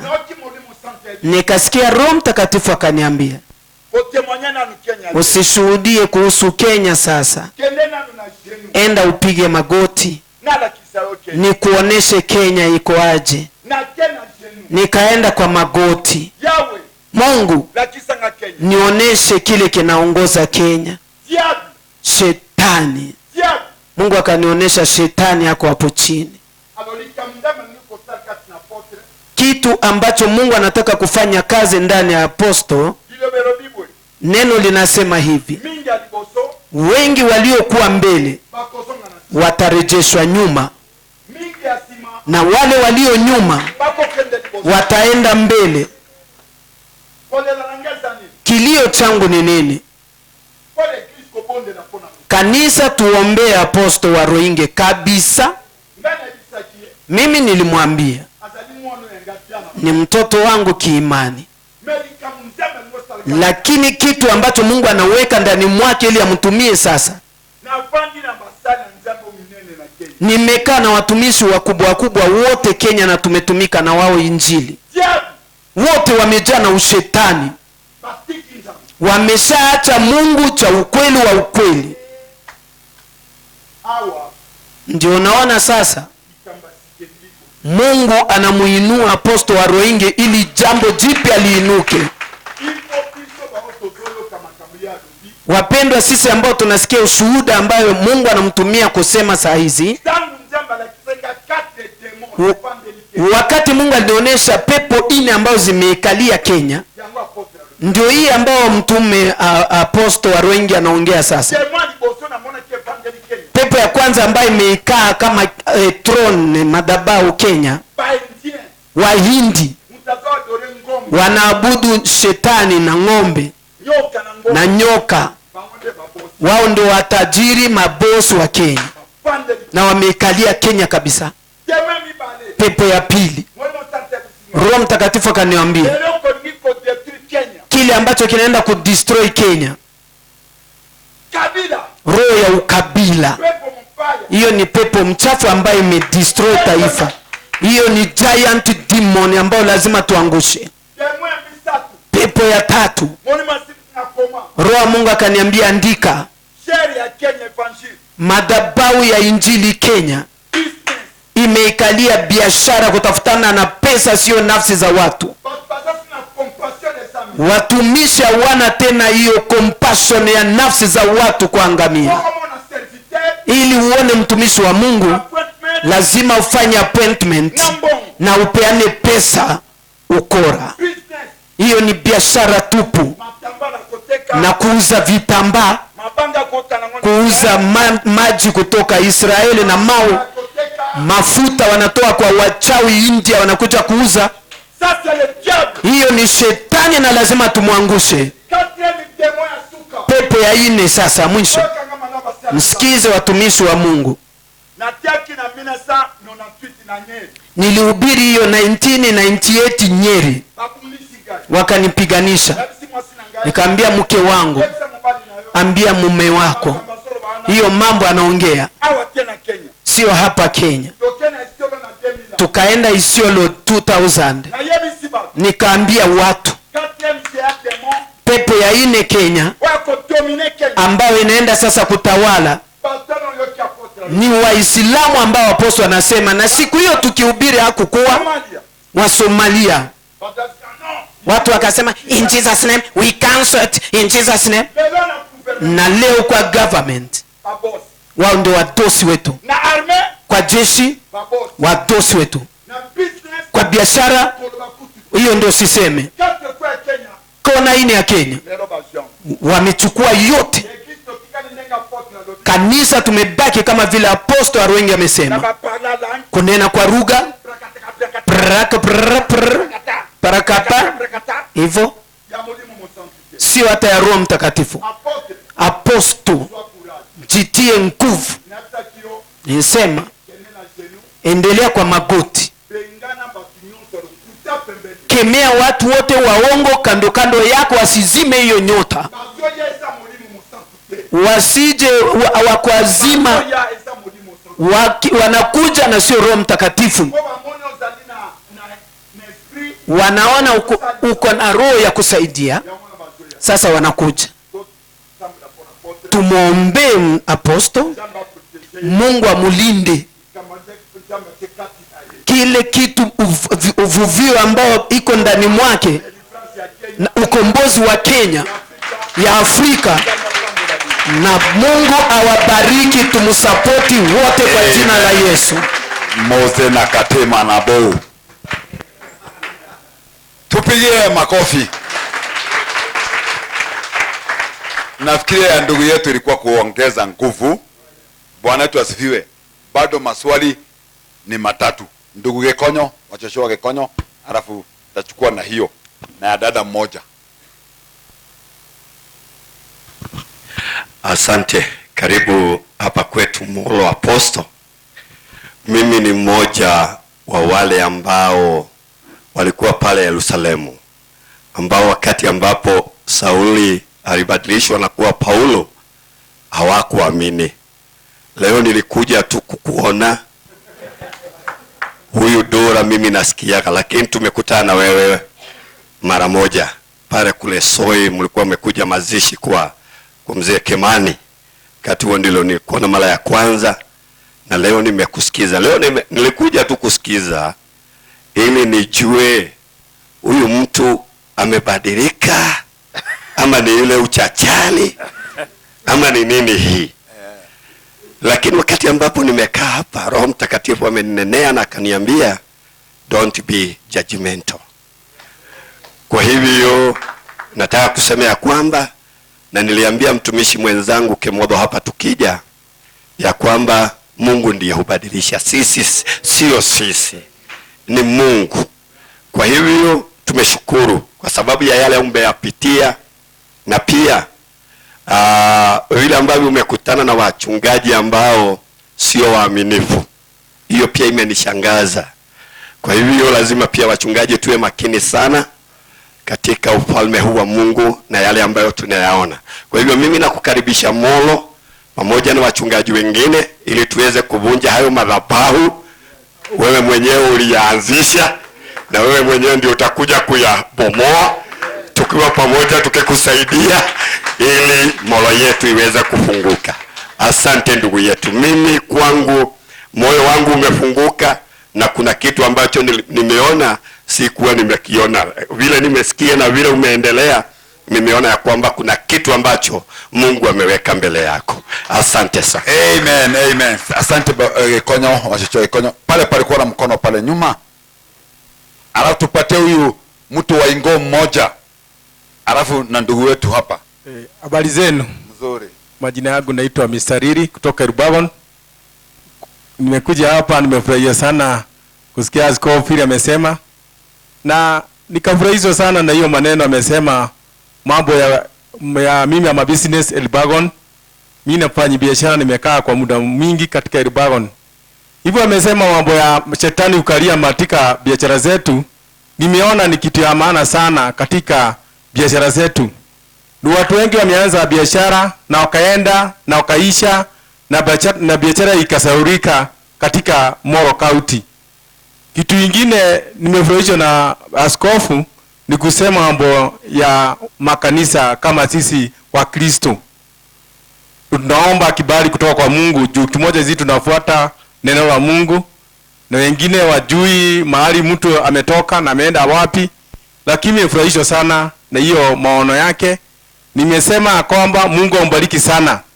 Ni mara ya kwanza kuja nikamuona siku ya leo, nimealikwa na wachungaji, nikasema Mungu akubariki sana na hiyo kipawa Mungu amekupea iendelee katika Kenya yetu.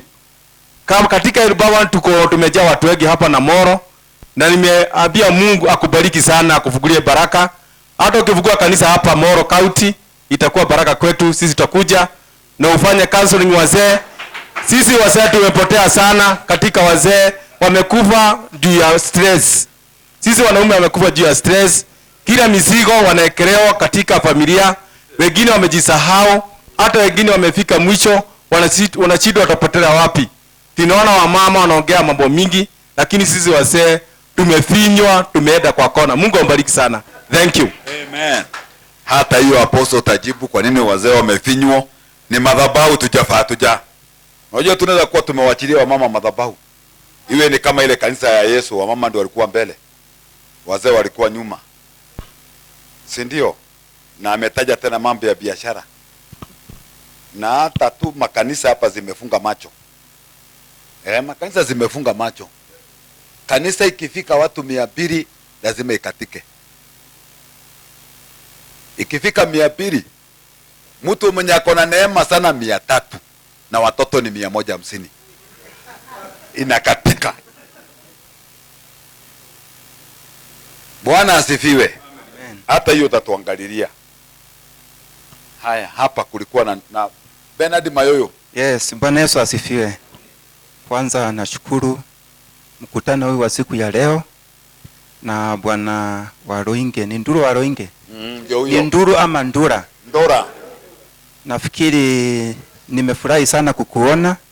Enyewe nimekuwa nikisikia tu habari zako kwa vyombo vya habari, lakini siku ya leo wakati ulikuwa unanena nimeguza katika kidonda. Mungu ameniletea picha mwaka 2007 pale kanisani Moto. Sikukuwa hapo, na lakini kuna watu wengi walikuja pale wakatengeneza silaha, mapanga pale kwa compound ya kanisa, na walipoenda katika vita kwa hii shamba ya Berisoi, vijana wetu wengi sana waliuawa.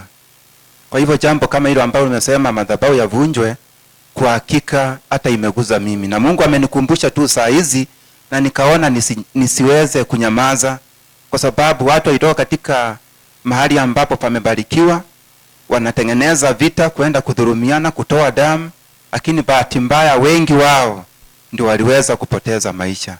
Kwa hivyo vile wamesema wazee, tutaketi chini, kila kabila waitane, tuketi chini tuone tutakomboaje mji wa Molo. Na Mungu wa amani aweze kukubariki. Hata wote ambao wamefika katika kikao hiki, kwa hakika umetufungua macho. Mambo mengi ambayo tulikuwa tunapuuzilia, ama wewe unaona nimeokoka sana, sitaki na wale watu wale, lakini kumbe katika kanisa kweli kuna shida, na Mungu wetu aweze kutuhurumia. Asante, mbarikiwe. Asante ndugu Mayoyo. Hawa watu ni yale tulikuwa umesema hapa boso. Tunasikia watu walikuwa kwa kiwanja ya kanisa, na hata pengine penye walilengeo kichwa hapo, pengine pako na madhabahu ya kanisa, na hiyo madhabahu hata pengine kwa sababu ya haraka mtu alikuja akatengeneza kanyumba wapi na kaita na chini kuna damu inafanya nini, na damu inalia. Alafu pamoja na hiyo, mtumishi wa Mungu, utuambie hii madhabahu tunainua namna gani? Kwa sababu tumefika tu, utuambie tunainua namna gani, unatuongoza namna gani kwenda paka tuinue hiyo madhabahu, na ni nani tutatolea dhabihu. Bwana asifiwe. Hebu nisikie ndugu Ujenga anasema namna gani hapa, na kuna ndugu hapa, hebu ngoja kwanza. Uko na microphone na tujakuwa na dada, hebu tuchukue na huyo. Uniangalie saa Cyrus, uniangalie saa. Lakini Bwana asifiwe. Na wasalimu nyote katika jina la Yesu. Hamjambo? Nami ninafurahi kuwa katika mkutano ya siku ya leo. Nimekuja kidogo nimechelewa, na nikakuta ndugu anaongea.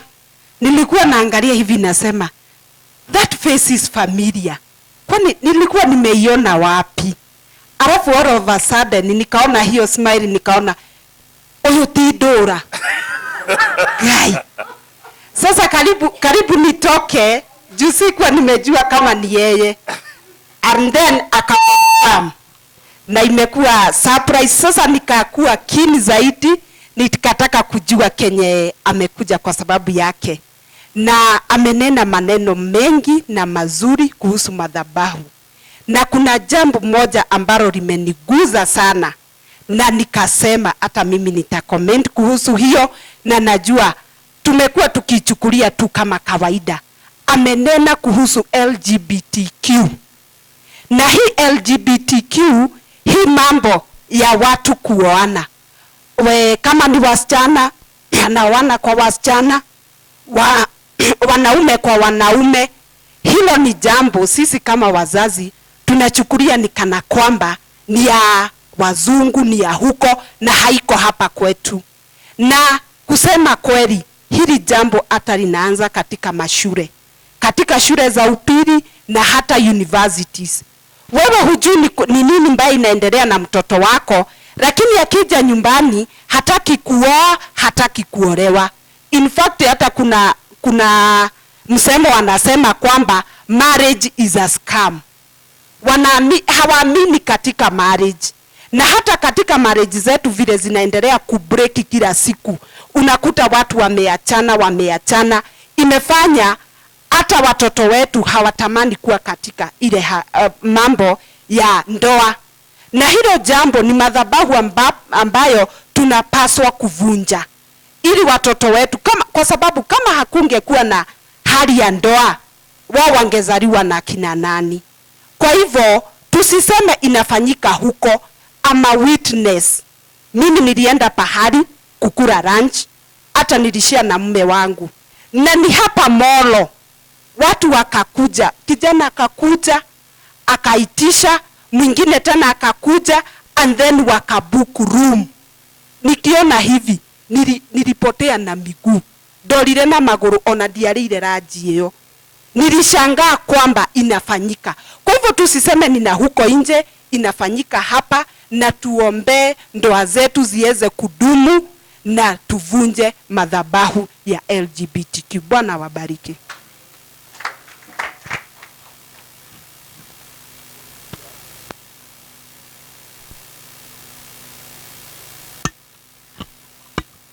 Na usieleze swali direct. Swali tu iende kwa swali. Asante. Ninashukuru kwanza kwa mtumishi Waruinge kwa sababu ya yale amenena. Ndasema vile niliona, and then ndamuuliza mwishowe. Hakika jinsi amenena nilikuwa nafikiria na kutafakari, na nikasema hakika Mungu hawezi tenda kitu kabla ya kuwaonyesha watumishi wake manabii. Na hakika chenye amenena ni ukweli mtupu. Mwanguko wa kwanza ninaweza sema asante ni kwa sababu ya kemeo. We have had a review from him as a church. Na mpaka tuichukulie kwa uzito ni kwa sababu ni kitu ambacho kinatendeka. Na hatuwezi chukulia tu hivi tukisikiliza na kuenenda nyumbani. Ni kwa sababu hii ni jambo nyeti, ili tuweze tukafaulu. Ya pili amenena kuhusu territory, na nitauliza swali mwishowe kulingana na hiyo kidogo. Nimesema hakika vile amenena tumekuwa wanafiki na hatuwezi danganya hiyo.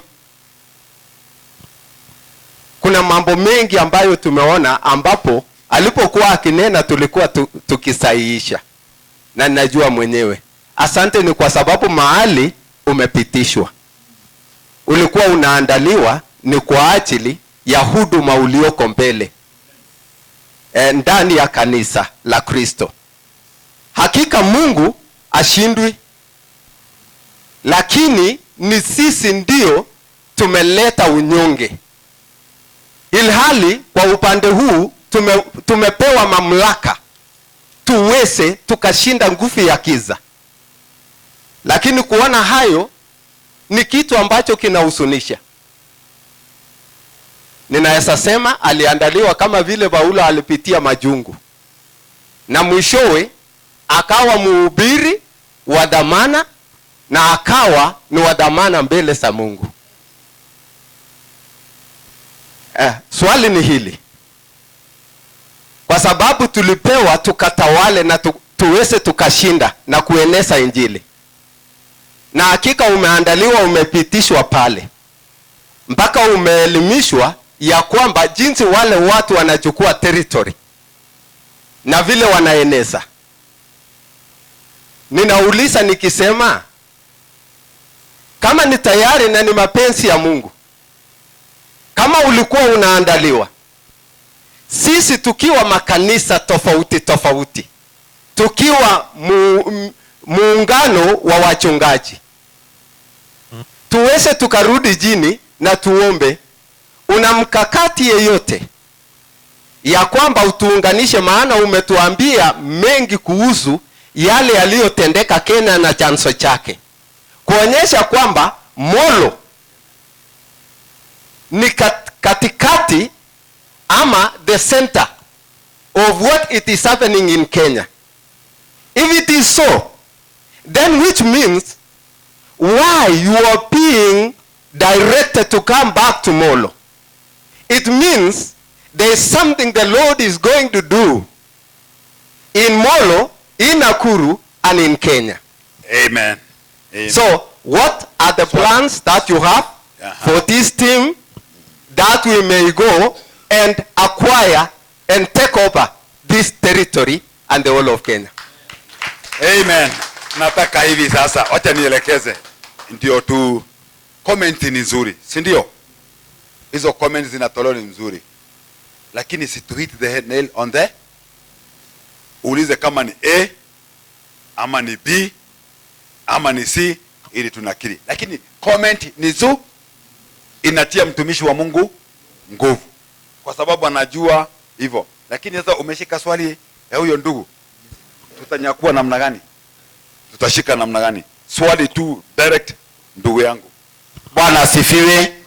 Haleluya. Asante. Majina naitwa Pastor Charles Jenga Matendo, na hubiri hapa Molo Apostolic. Asante sana askofu.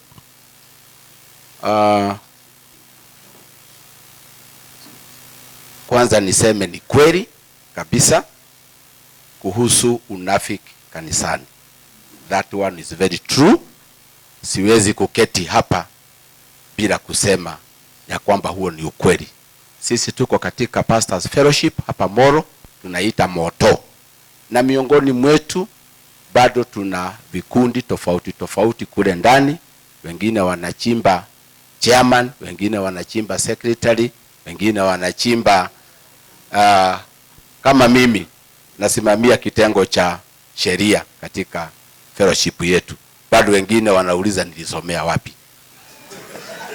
Hiyo, that one aside, back to the point. Mchungaji, mimi ni mmoja wa wale ambao walihusika katika hiyo mambo ya kupanga revenge. That one I don't fear, sababu tulifanya na ni sisi tulifanya, na tunasemea katika forum ya Mungu. Onatoa nyitirwo guku reke itukwireko guku ta guku tiporithi ono ni nyumba ya Ngai. Kama tutahukumiwa basi ndi tayari ona ni gukua. Kuna kitu moja ambacho ningetaka tu kuuliza kwa upande wa maswali. Musa alikuwa peke yake kule jangwani na Mungu akamtokea, kichaka kinachomeka, sijui kinawaka moto hakichomeki. Sasa mtumishi wa Mungu Ndura, umetusimamisha watu wa miaka 50 na 60. Wacha nikuambie ukweli, ukitoka hapa bila kuwa na date, sisi hatuna mahali tunaenda kukutana kupanga. Hakuna. Mwenye aliona kichaka kikichomeka ni nani? Si ni Musa? Na mwenye ametuletea madhabahu inatakiwa ya sisi tulimwaga damu na tukaenda tukapoa. Tunagoja siku ingine tena tarumbeta tumwage ingine. Kama imefika mwisho wa kumwaga, si ni wewe ulipata hiyo habari?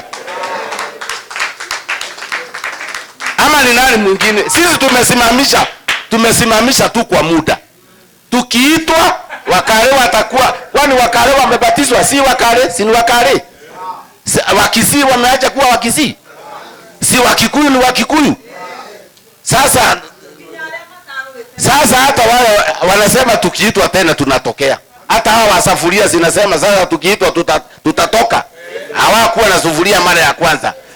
Mtumishi wa Mungu, injili umepeana na jambo limefika na ujumbe ambao ni wa Mungu umefika. Sasa fanya hivi, wewe Musa, sijui na Haruni na nani, ni juu yenu. Tafuta tarehe ya kuita sisi. Kazi yetu itakuwa kutubu na kutoa sadaka.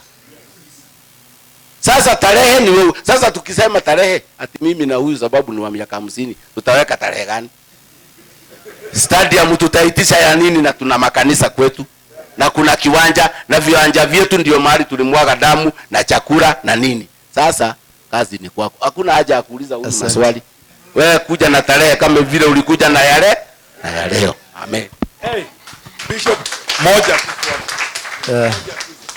Haya, tupigie apostle makofi mazuri. Mimi langu ni swali ambalo ningetaka kuomba. Nimemsikia sana, kwanza aliharibu kwetu. Alienda Kalirikania, wao ndio walikuwa mwanzo. Tupigie Bwana makofi mazuri. Tena kile kizuri ni kwamba Mungu amembadilisha na ametubadilisha. Na ninamwombea neema iongezeke na hekima iongezeke. Bwana asifiwe sana. Lakini ombi langu Bwana Ndura, naona kama tulisoma na habari yenu hapa tu Karume. Pigie Bwana makofi mazuri. So ningekuomba tu, because wakati unaenda hili jambo linafanyika, jambo la kwanza nimesikia mandugu zetu ni kutoka Kamara. Nilikuwa naomba kuwe na networking kubwa. Networking iwe kubwa na iongezeke. Praise the Lord. Wachungaji ni wengi, hata hatuwezi toshea hapa. Ili wakale si hawa peke yake wa kutoka Kamara. Tuna wengine wa kutoka hapa juu, tuna wengine wa Serengeti, tuna wengine wako kule juu. Na Marioshoni. Na our brothers wanaweza fanya kazi mzuri ya kunetwork tukitengeneza hiyo siku. Tunastahili kutoka hapa na siku. Ili na wale sasa mandugu zetu wako na makanisa yale yako huko. Upande wa Mishorue na huko. Wacha wale wamefika huko tueneze hii injili bila uoga. Sasa to consolidate so that we can have a bigger team. Ambayo tutakuja mahali kuna repentance, kuna confession. Because there is no repentance without confession. Sasa hata kabla tujainua, unajua ni dhabihu tunainua. Madhabahu yameinuliwa. Madhabahu ni Yesu Kristo. Tunapo hiyo inua hiyo dhabihu, si kutakuwa na yule atapokea. Na mimi tutataki mwingine. Si wacha baba yake akuje. Kwani unatuletea nani mwingine? Tuletee baba yako. Tuinue hiyo madhabahu. Alafu itengenezwe siku mzuri ambapo tutakuwa wahusika. That is hiyo ndio ombi langu. Networking iongezwe. Huyu ameuliza sasa tumefika hapo. Ndugu yetu amemalizia, apostle amemalizia na networking na mtoaji wa dhabihu.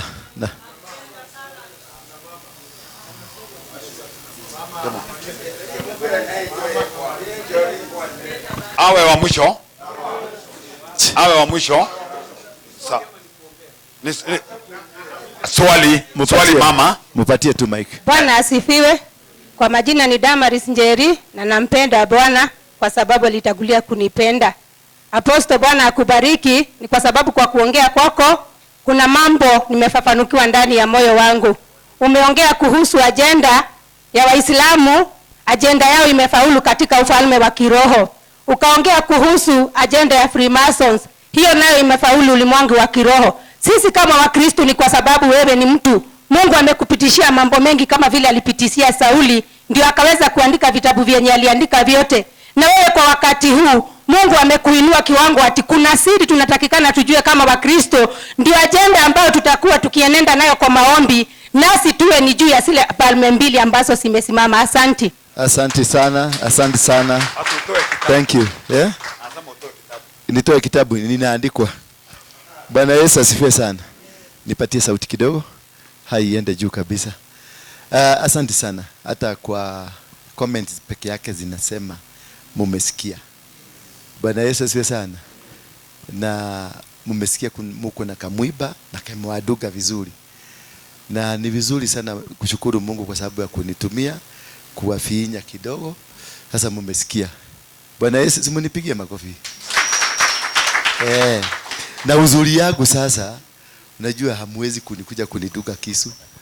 Mimi ni kangauro. Kwa hivyo hamtaweza. Na hiyo ndio mzuri ya Mungu. Na kuna kitu anaficha mnakosa kuelewa. But the good thing is that the will has started. Nini imeanza nini? Inchi ni imeguruma. Mimi nilijua wewe ni muuaji kama Waruinge. Nilijua huyu ni muuaji. Sisi yote hapa ni nini? Ni wauaji tuliua. Si ndio? Kwa hiyo shilingi yako moja, kwa hiyo chakula ulitoa mgorogoro ya mahindi, whatever you did, you participated. That is point number 1. Number kwa nini maneno kama haya inakujaga inatokea? Maneno ya LGBTQ, maneno ya wazee kuwekwa chini, wakati madhabahu ya shetani inainuka. Na wakati damu iliyomwagika inakosa kuangaliwa, shida inatokeanga kutoka kwa familia. Ukiangalia divorces hapa Molo ni mingi sana. Ukiangalia watoto wanaovuta bangi ni wengi sana. Ukiangalia wazee wanakunywa pombe mpaka wanalala kwa mitaro ni wengi sana. Ukiangalia wamama ambao unafikiria ni wazuri, ni masharati wengi, ni wengi sana. Ni kwa sababu kumetokea jambo. The foundation has been diluted and shaken, and we have polluted the whole environment. Wakati unafanya hivyo, Mungu anaondokaga.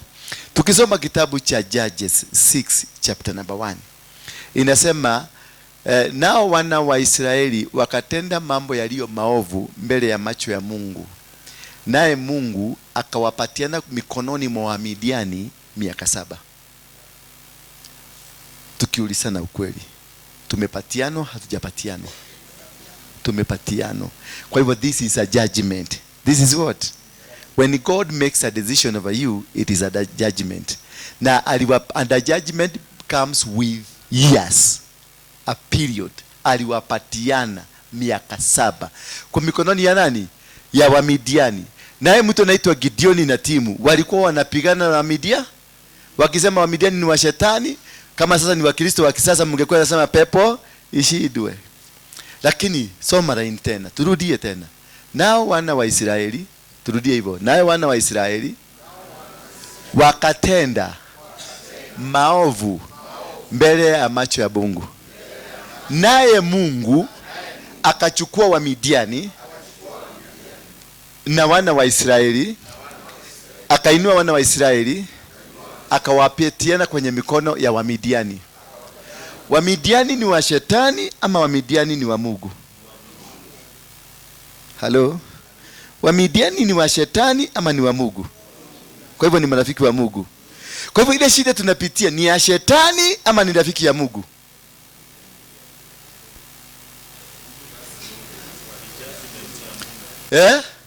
Hiyo shida unapitia ni ya shetani ama ni ya Mungu? Kwa hivyo umekuwa ukikemea shetani ama umekuwa ukikemea Mungu? All along umekuwa ukisema shetani asidwe, lakini nani ameleta hii shida? Kwa sababu ya matendo ya nani? Umekuwa ukikemea shetani ama Mungu? Kwa hivyo umekuwa at loggerhead kupigana na Mungu, naye Mungu anasema kuja tupigane. Haleluya. Tusome Biblia vizuri tuelewe. Wana wa Israeli walipatiano kwa mikono ya Wamidiani, nao Wamidiani wakawatesa miaka 7. Na wakati ule waliweza kujua ni Mungu anatucharasa. Gideoni alikuwa ametengeneza 32,000 people to go to war. Lakini wakati malaika alitokelezea Gideoni, Gideoni akajua huyu ni malaika, alikimbia nyumbani. Akamwambia malaika, kaa hapa, ninakuja. Akaenda akachinja mbuzi na akatengeneza mkate wa nini? Usiochachwa. Akalete. Kisha malaika akamwambia, wekelea kwenye jiwe lile. Naye malaika alikuwa na fimbo kwa mikono, akaipoint ile nyama, ikawaka moto, ikachomeka. Kutoka hapo malaika akaondoka, Mungu akaingia. Bwana Yesu asifiwe sana. Na ndio Gideoni alikuwa akiuliza, huyu Mungu alienda wapi? Mungu mwenye alikuwa na Abrahamu, Mungu mwenye alitulete huko, Mungu mwenye alikuwa na wana wa Israeli, where did he go? Naye Mungu akamjibu, akamwambiaje? You man of valor, you shall fight this battle as a man.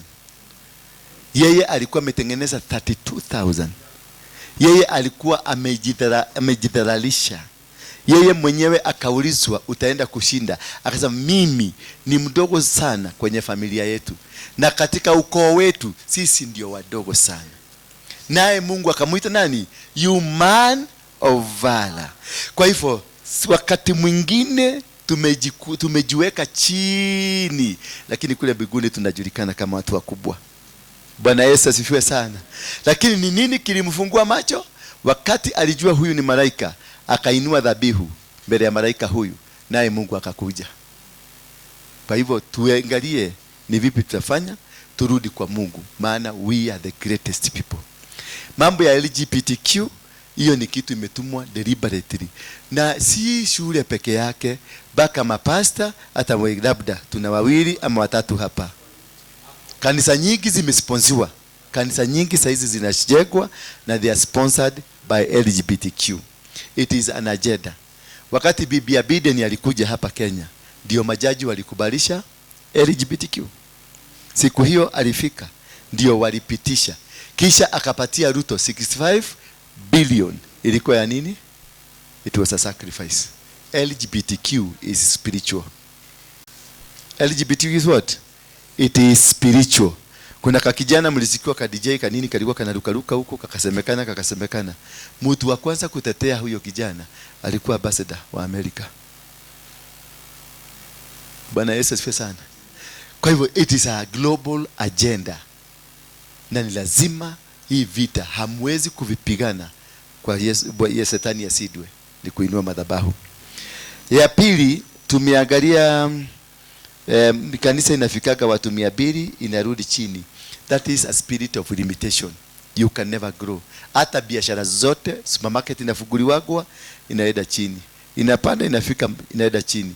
Watu wa matatu, kuna wao walikuwa na matatu wanatajirika, wanafika mahali wanaenda chini, because Molo as a territory. Molo as what? As a territory has a name that bears limitation. Sijui kama mlielewa jina Molo ni inamaanisha nini? Nani anajua Molo inamaanisha nini? Molo wakati wa Masai ni jina ya Kimasai. Wakati wa Masai walikuwa nakuja, ugonjwa fulani ilitokea, inaitwa foot at the mouth. Ndio inaitwa Molo. Na ndio unaona makanisa yote iko na ugonjwa wa foot at the mouth. Familia zote ziko na ugonjwa wa foot at the mouth. Watoto wetu wako na ugonjwa wa foot at the mouth. Hiyo ndio shida ya Molo. Mdomo na mguu. Kukibisana na mishale na kuongea ovyo ovyo. Bwana Yesu asifiwe sana. The name itself, you must address it as an altar.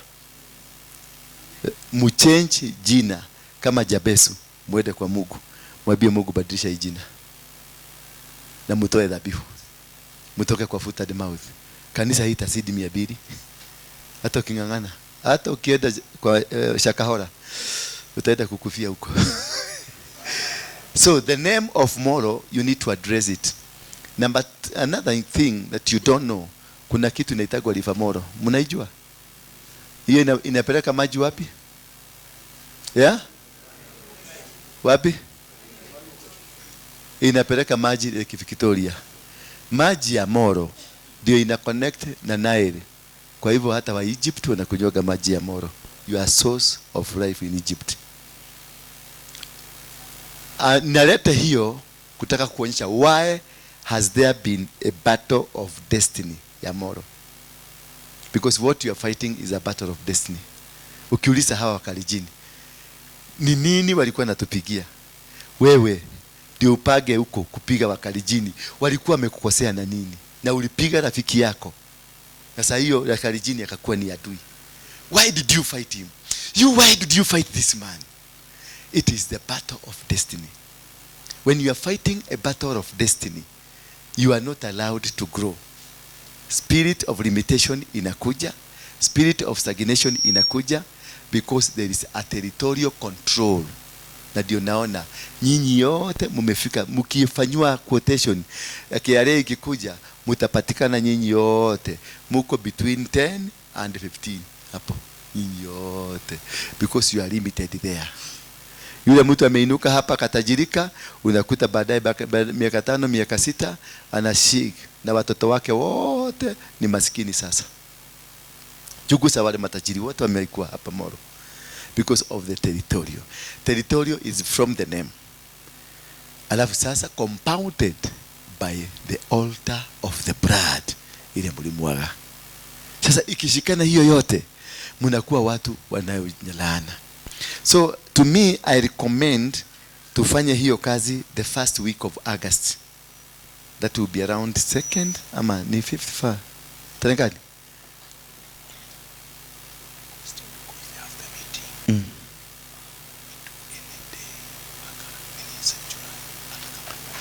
Towards the end of July and the early August. Hizo wiki mbili, towards the end and towards the beginning. You can organize. Simuko na committee. Tuna 29 na 30th. Tutafanya siku mbili, Saturday na Sunday. Watu wote wakuje hapa, tuende hapa Molo Stadium. Molo Stadium ndio watu walikujisanya huko, ndio mipango mingi ilipagwa. Tuende huko. Alafu tuende hawa makanisa, na nyinyi mshirikishe watu wenu, mtafute dhabihu na tutakaze. Number 2, number 3, hii Molo iko na barabara nyingi. There are gates za Molo. Ni ngapi? There are 4 gates za Molo. Mu address, mnajua what I mean. You address the 4 gates because they have a meaning. They have a serious meaning, the 4 gates za Molo. Na zote they are compounded together. They imeleta disaster mingi. Naongea haraka haraka kwa sababu ninajua mnaelewa kile kitu ninasema. Who will preside? Nitaongea na my spiritual father. I'm sure hata fadhali nilipie yeye chopa akuje.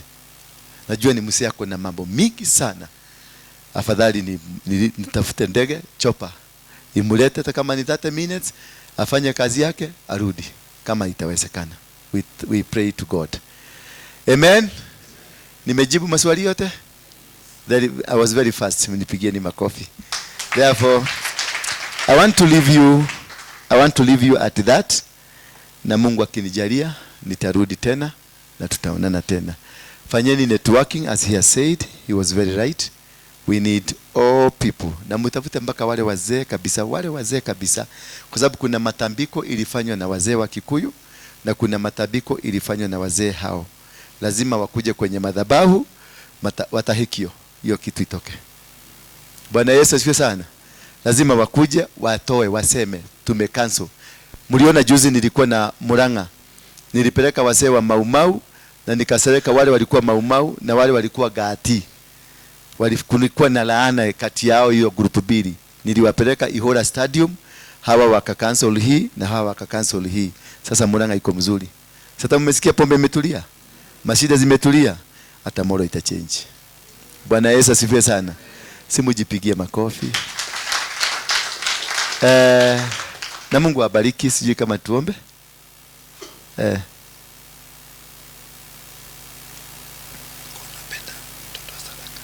Sadaka. Watatoa hawa. Wachungaji wanatoanga. Haya, leteni sadaka. Wekeleni hapa, mulete hapa karibu na mimi. Hata mimi nitoa yangu. Nimetoa yangu. Namba ya simu ni nani? Mtapeaneni namba ya simu. 0722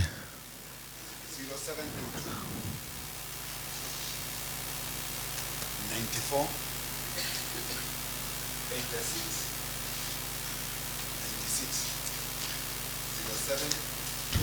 Na mtoe migi. Mtoe, nyinyi ni wachungaji. Leteni hapa na msilete kama imekuja kujwa. Naondaga Wakristo wanaletaka kama wamekuja wamefuga macho na anaangalia kado. Weka noti kama imekujuliwa. Kwa sababu hata ATM inatokaga kama iko safi. Leta hata kama ni mashiriki, usijali. Tuvukuse hiyo maskini. Naonaga Waislamu ni mmoja tu anajagaga msikiti. Mtu mmoja anaweka pesa yake yote hapo.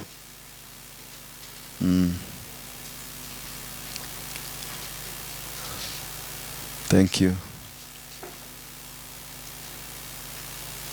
Kwenye hiyo agenda tutaombea makanisa, tutaombea mabiashara, mahospitali, mashule, watoto, kila kitu. The economy of Molo, it will change. God bless you for now.